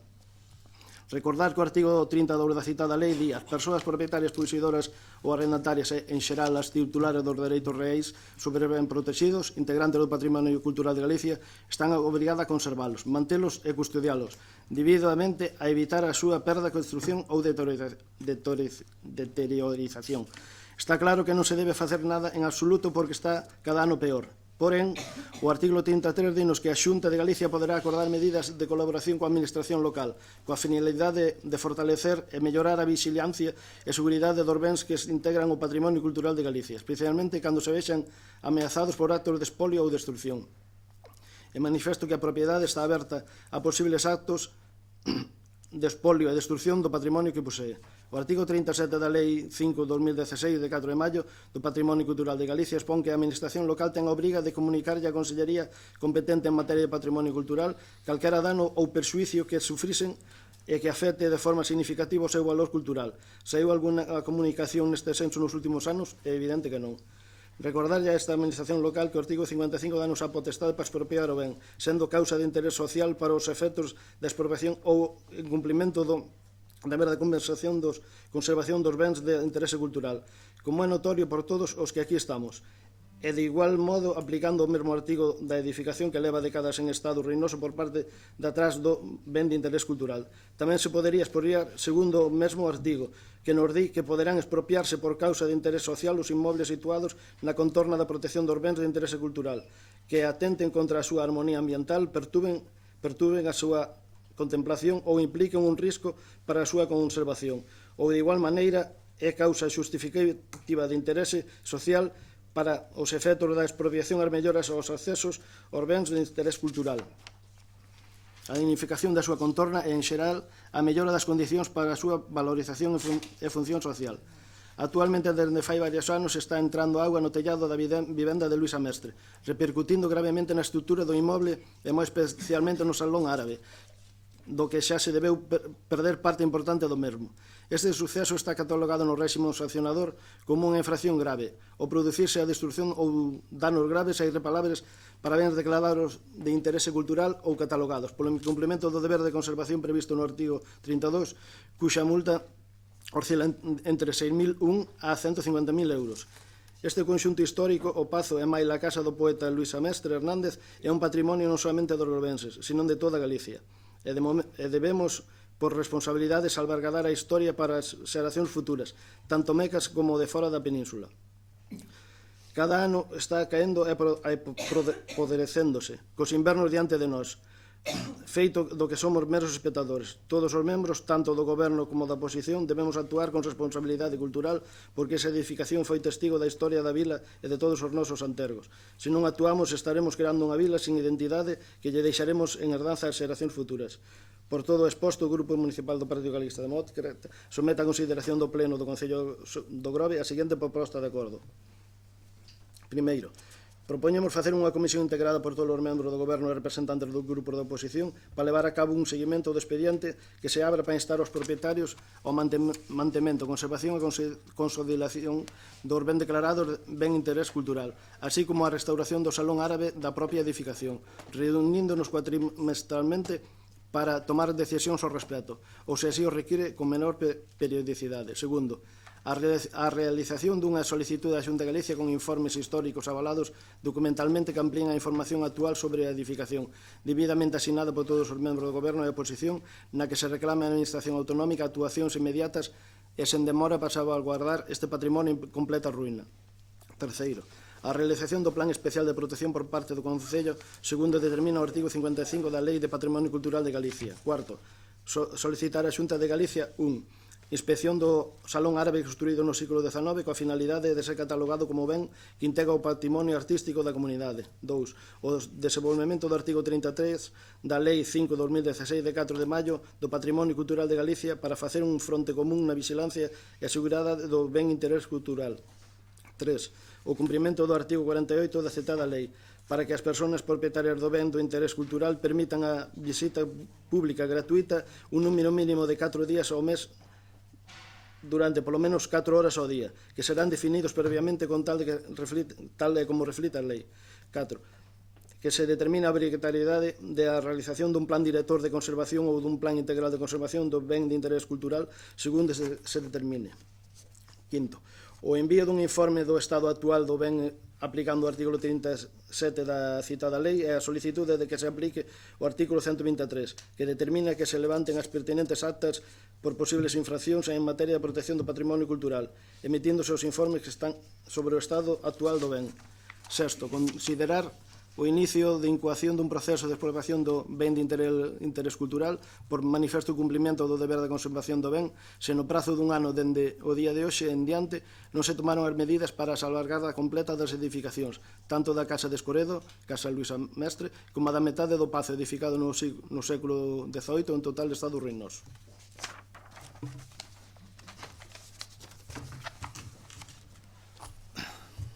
Sí. Gracias. A unha intervención? Todo claro. Sí. Señor Pérez. Sí, vamos a ver, únicamente para, manifestar a intención non, o noso voto, non? A verdade, non vamos a poñer lóxicamente en cuestión absolutamente nada do que se dice aquí, con referencia sobre todo a trascendencia histórica do ben en sí, do ben a conservar, pero nos parece aparte de que tampouco nos dou moito tempo a valorar na extensión que merece o documento e anuncio xa nos vamos a abster por varias razóns, pero sobre todo porque estamos a falar de un ben, da restauración, falaba aí do mantemento, da conservación, da consolidación, que así como debera conservarse un BIC, pero, hai que ser conscientes tamén da situación que está aquilo, xa non digo situación, digamos, de como está a casa, de mal, caíndose, todo eso, senón que está tronzada a mitad por un pinche que ten ali encima de, non sei se ten 30 metros aquelo, unha absoluta barbaridade, que a verdade non sei se ten moito sentido nesa situación, tal e como está con ese pinche aí, facer semejante restauración. Probablemente, de seguro, que a solución que se daba no plan xeral fose a máis axeitada para ese ben, porque movendo uns metros e dentro da mesma finca, o sea, que non desvirtuaba nada o sentido daquel ben, se consolidaba nesas condicións que vostede expresa. Ahora, facer ese esforzo ali, non sei, temos certa dúda, sin sacarlle, digamos, lóxicamente, a edificación, todos os contidos históricos que o acompañan, non? E, sobre todo, tamén, certa preocupación polo que dice aquí no punto último, no punto 6, porque fala de expropiación. E a verdade, non somos moi partidarios de expropiar a ninguén. Más ben, sería o que tuviéramos que facer, buscar algún tipo de solución, incluso implicando, aparte desta casa, outras administracións que o poden facer con máis forza que esta casa, pero expropiar por expropiar, a verdade que nos parece un pouco fuerte. Mais nada, vámonos a estar. Ben, gracias. Nos, en todo caso, si queríamos intervir en este punto para decir, que en principio sí vamos a apoiar esta moción, ainda que tamén temos algunhas cautelas. En primeiro lugar, o noso grupo creo que ten feito traballos e actuacións para intentar manter o pouco patrimonio que nos queda no Concello do Grove. Como ben saben, na outra etapa e formando parte do tripartito fixemos un traballo arduo para intentar quedarnos co cine marino, cuestión que finalmente non foi posible, e non é por facer publicidade que a persona este aquí presente, pero lles convido a que vayan a ver o excepcional documental que se proxectou onte sobre os cines no Grove, porque reflexa moi ben esta perda de patrimonio que estamos tendo. En todo caso, o que quero trasladarlle é que, por certo, unha das reunións pedidas para falar do Pexón é a familia Escoredo, que levan tempo solicitando esa información con abogados, arquitectos e con escritos presentados por rexistro. Eles entenden que esa área, que ahora mesmo no aprobación provisional, igual que nas normas subsidiarias, está dentro dun estudio de detalle, e protegido por un BIC, eles entenden que tiña que ser ordenanza 1, licencia directa, e, polo tanto, poder obrar. Curiosamente, curiosidades da administración, a día de hoxe non fixeron nada porque esa unidade de execución está suspendida polo decreto Cuíña, porque curiosamente teñen autorización de patrimonio, a pesar de ser un BIC, para levar adiante o proxecto de convenio urbanístico que tiñan. De feito, na nosa etapa anterior, cando formábamos cuatripartito, e moi da man de Carlos Besada, concelleiro de vivenda daquela, se había incluso aprobado en xunta de goberno o inicio e a aprobación dese convenio que eles facían unha actuación de un edificio e trasladaban ou reconstruían a casa a unha esquina da parcela e lle cedían ao Concello a cambio de poder construir. Ese era un convenio que, en principio, o goberno veíamos positivo porque mantiña ese patrimonio, certo é que se lles permitía. Cal é o problema? Que non superaban a suspensión do decreto Cuíña e quedou paralizado en ese tema. Pero o que chamaba a atención era que tiñan autorización de patrimonio, sendo un BIC, que, por poñer un exemplo, é a mesma catalogación que ten a Catedral de Santiago, ben de interés cultural. E, en cambio, tiñan esa autorización, cousa que nos sorprendeu. É certo que o estado do inmoble é ruinoso e, polo tanto, hai un acordo aquí que consideramos un pouco complicado. A nós o que nos preocupa é a situación real e, desde logo, nos gustaría ese mantemento dese patrimonio no Concello do Grove porque nos estamos quedando sin el en todos os ámbitos. Ainda que o vemos complicado, en calquer caso, creo que a familia está por esa línea e é máis, o que decían, está por ir a un contencioso porque eles siguen defendendo que aí teñen o dereito a construir directamente.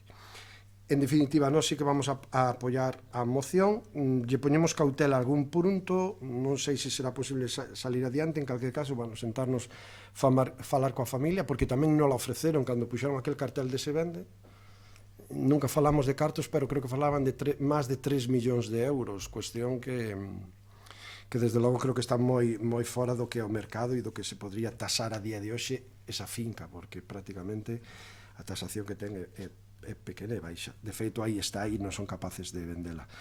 En definitiva, bueno, vamos a apoiar, apoiamos a motivación e a protección que se lle quere dar á Torre de Escuredo, pero é certo que vemos un pouco complicado levar á realidade esta moción que presenta o Partido Galeguista Demócrata. Señor Outeiro. Sí, nós tamén desde o BNG pois mostrar o noso apoio ao espírito da moción. A verdade é que como hai 6 expositivos aí, pois o que fala moito é raro que diga todo ben, non? Sempre é difícil cadrar todo. Hai un interés da familia, pero que certamente non está conservando nin está facendo nada. Vostede apela aí reiteradamente a que se faga cumplir a lei, nada máis, non? Porque hai unha lei para defender este tipo de bens. Nos o espírito da moción nos parece ben e vamos a apoiala. Señor Lamelas. Sí, o voto de Esquerda Unida vai ser favorable á aprobación da moción. Efectivamente, como acaba de comentar o señor alcalde, xa se teñen feito algúns traballos coa familia para intentar recuperar ese patrimonio, pero as circunstancias pois non nos permitiron o Concello, o Goberno naquele momento pois seguir adiante con esta cuestión, pero simplemente quero reclamar que se aproba esta moción como se vai a aprobar, pois que se cumpla, que se constitúa a comisión e que intentemos salvar este patrimonio que temos no noso Concello. Ok, moitas gracias. Alguna intervención máis? Non? Procedemos a súa votación. Votos a favor? Abstencións? Ben, apróbese por maioría. E pasamos agora a moción de urxencia presentada polo Grupo Esquerda Unida. Anuncio que é o último punto que vamos a tratar, porque son as 12 menos cuarto. Os rogos e preguntas quedarán para outro pleno. Polo tanto, creación dunha Casa da Xuventude e un plan integral da mocidade no Concello de Grove. Como unha moción de urxencia, igual que as anteriores, votamos a súa urxencia para incorporala. Votos a favor. Apróbase por unanimidade. E, polo tanto, señor Lamelas, ten a palabra. Ben, Nos pasados meses, a Consellería de Educación anunciou o peche da Escola Infantil do Monte da Vila ao non contar con número suficiente de cativos para o curso escolar 2017-2018. Tras isto, o actual goberno do Concello do Grove indicou que se iniciarían os trámites para solicitar que o uso do inmoble pasase a titularidade municipal. Esquerda Unida leva anos incluindo no seu programa electoral a necesidade dunha casa da xuventude no Concello do Grove, un espazo que acolle actividades e servizos adecuados ás necesidades da mocidade do noso Concello, polo que consideramos que este edificio podería cubrir esta necesidade. É por iso que propoñemos que o uso que se lle dea a este edificio público sexa de índole social, cultural, deportivo e xuvenil, no que se doten os espazos para cubrir do mellor modo as necesidades da xuventude do Grove, permitindo realizar actividades, cursos, reunións, ensaios, etc. Por todo exposto, o Grupo Municipal de Esquerda Unida somete a consideración do Pleno do Concello do Grove a seguinte proposta de acordo. Punto 1. Solicitar a Consellería de Educación o uso do edificio que albergaba a Escola Infantil do Monte da Vila. Punto 2. Cambiar o uso exclusivamente educativo do edificio para declarar o de uso social, cultural, deportivo, educativo e xuvenil co propósito de convertelo na Casa da Xuventude do Concello do Grove. Punto 3. Deseño dun plan integral da xuventude participativo con distintos eixos. Participación e autoxestión, campaña de asociacionismo xuvenil, recuperación do Consello Local da Xuventude, apoio técnico para o deseño e posta en marcha do plan integral, creación da Casa da Xuventude do Concello do Grove e programa de formación dirixido á xuventude. E punto 4. Dotación dunha partida orzamentaria nos orzamentos do Concello para o ano 2018 para financiamento do plan integral da xuventude. Nos entendemos que é unha infraestructura necesaria no noso Concello, unha casa da xuventude. Entendemos tamén que a oportunidade que temos agora con este edificio que estaba sendo utilizado como escola infantil, pero que por desgracia pois xa non continúa con este uso, pois este sería un uso moi adecuado para darlle. Tendo en conta tamén a súa cercanía ao Instituto do Monte da Vila, así como as instalacións deportivas máis importantes coas que conta o noso Concello, sería un punto de fácil acceso para a mocidade, onde poder ter a oficina de información juvenil e outros recursos os que poidese acceder a xuventude e precise acceder a xuventude, así como un espacio para desenvolver as actividades dirixidas á xuventude. En calquer caso, pensamos que unha cuestión que estivo rodando por aí, non sabemos se hai intención de levar adiante ou non, que era botar abaixo o edificio para construir unha zona de aparcamentos, pois non é a mellor solución, tendo en conta que a día de hoxe xa se están realizando actividades nese edificio. Hoxe mesmo había esta tarde actividades do Concello nese edificio e pensamos que é unha oportunidade para dotar de unha casa de xuventude do noso Concello, así como de desenvolver un plan que fomente o asociacionismo juvenil e que dé solucións e saídas á xuventude do noso Concello, que nos últimos anos, pois por desgracia, vemos que se están abandonando as políticas neste sentido e que hai que recuperar ese impulso que tivo no pasado, si certamente, as políticas dirixidas á xuventude, que fai tempo que non se están impulsando como consideramos que se deben impulsar no noso Concello. Por lo tanto, pedimos o voto da corporación para sacar adiante esta proposta. Ben, gracias, señora Galiñanes. Moi ben, boa tarde.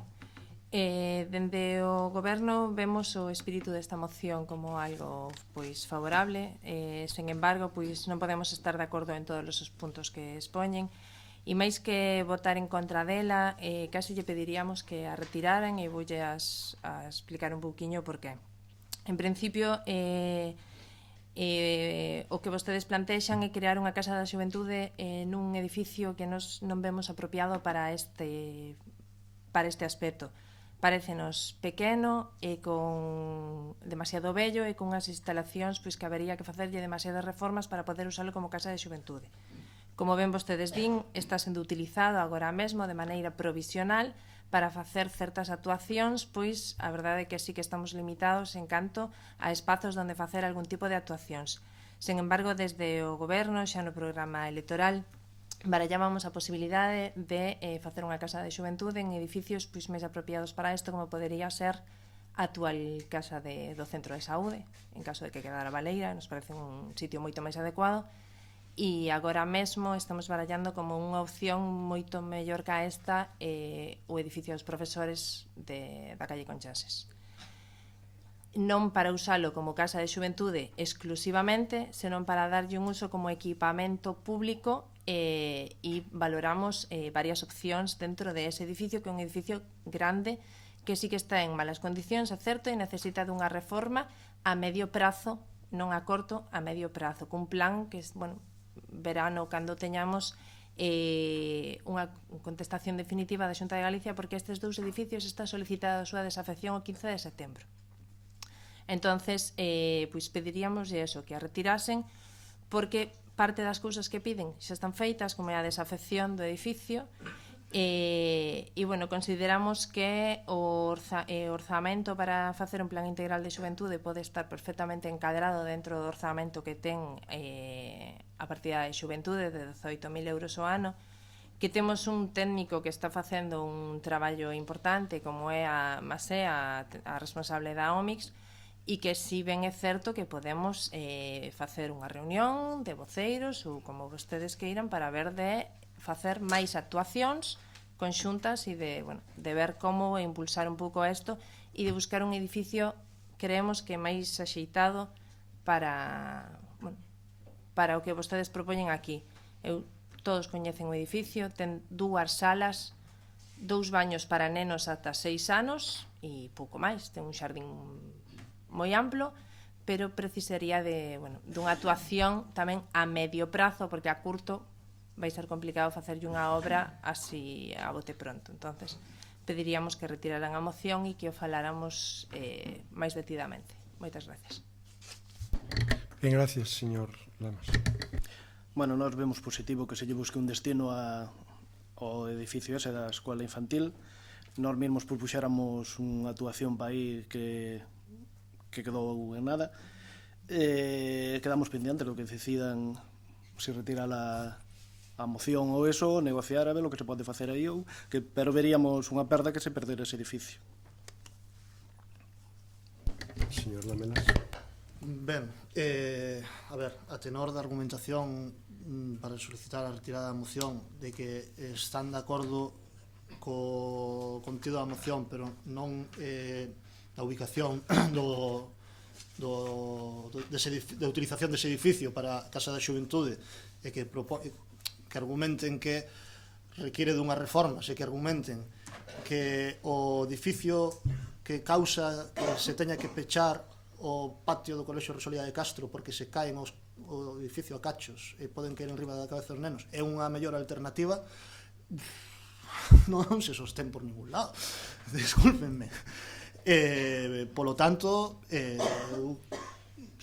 o sea, que nos podemos reunir, correcto, pero eu penso que a moción que se vote, que non quita que manteñamos reunións para ver como desenvolvemos todo isto que se propone na moción, porque non é solamente a creación da Casa de Xuventude, senón tamén dun plan integral para a xuventude con distintos eixos a desenvolver, e poñernos a traballar.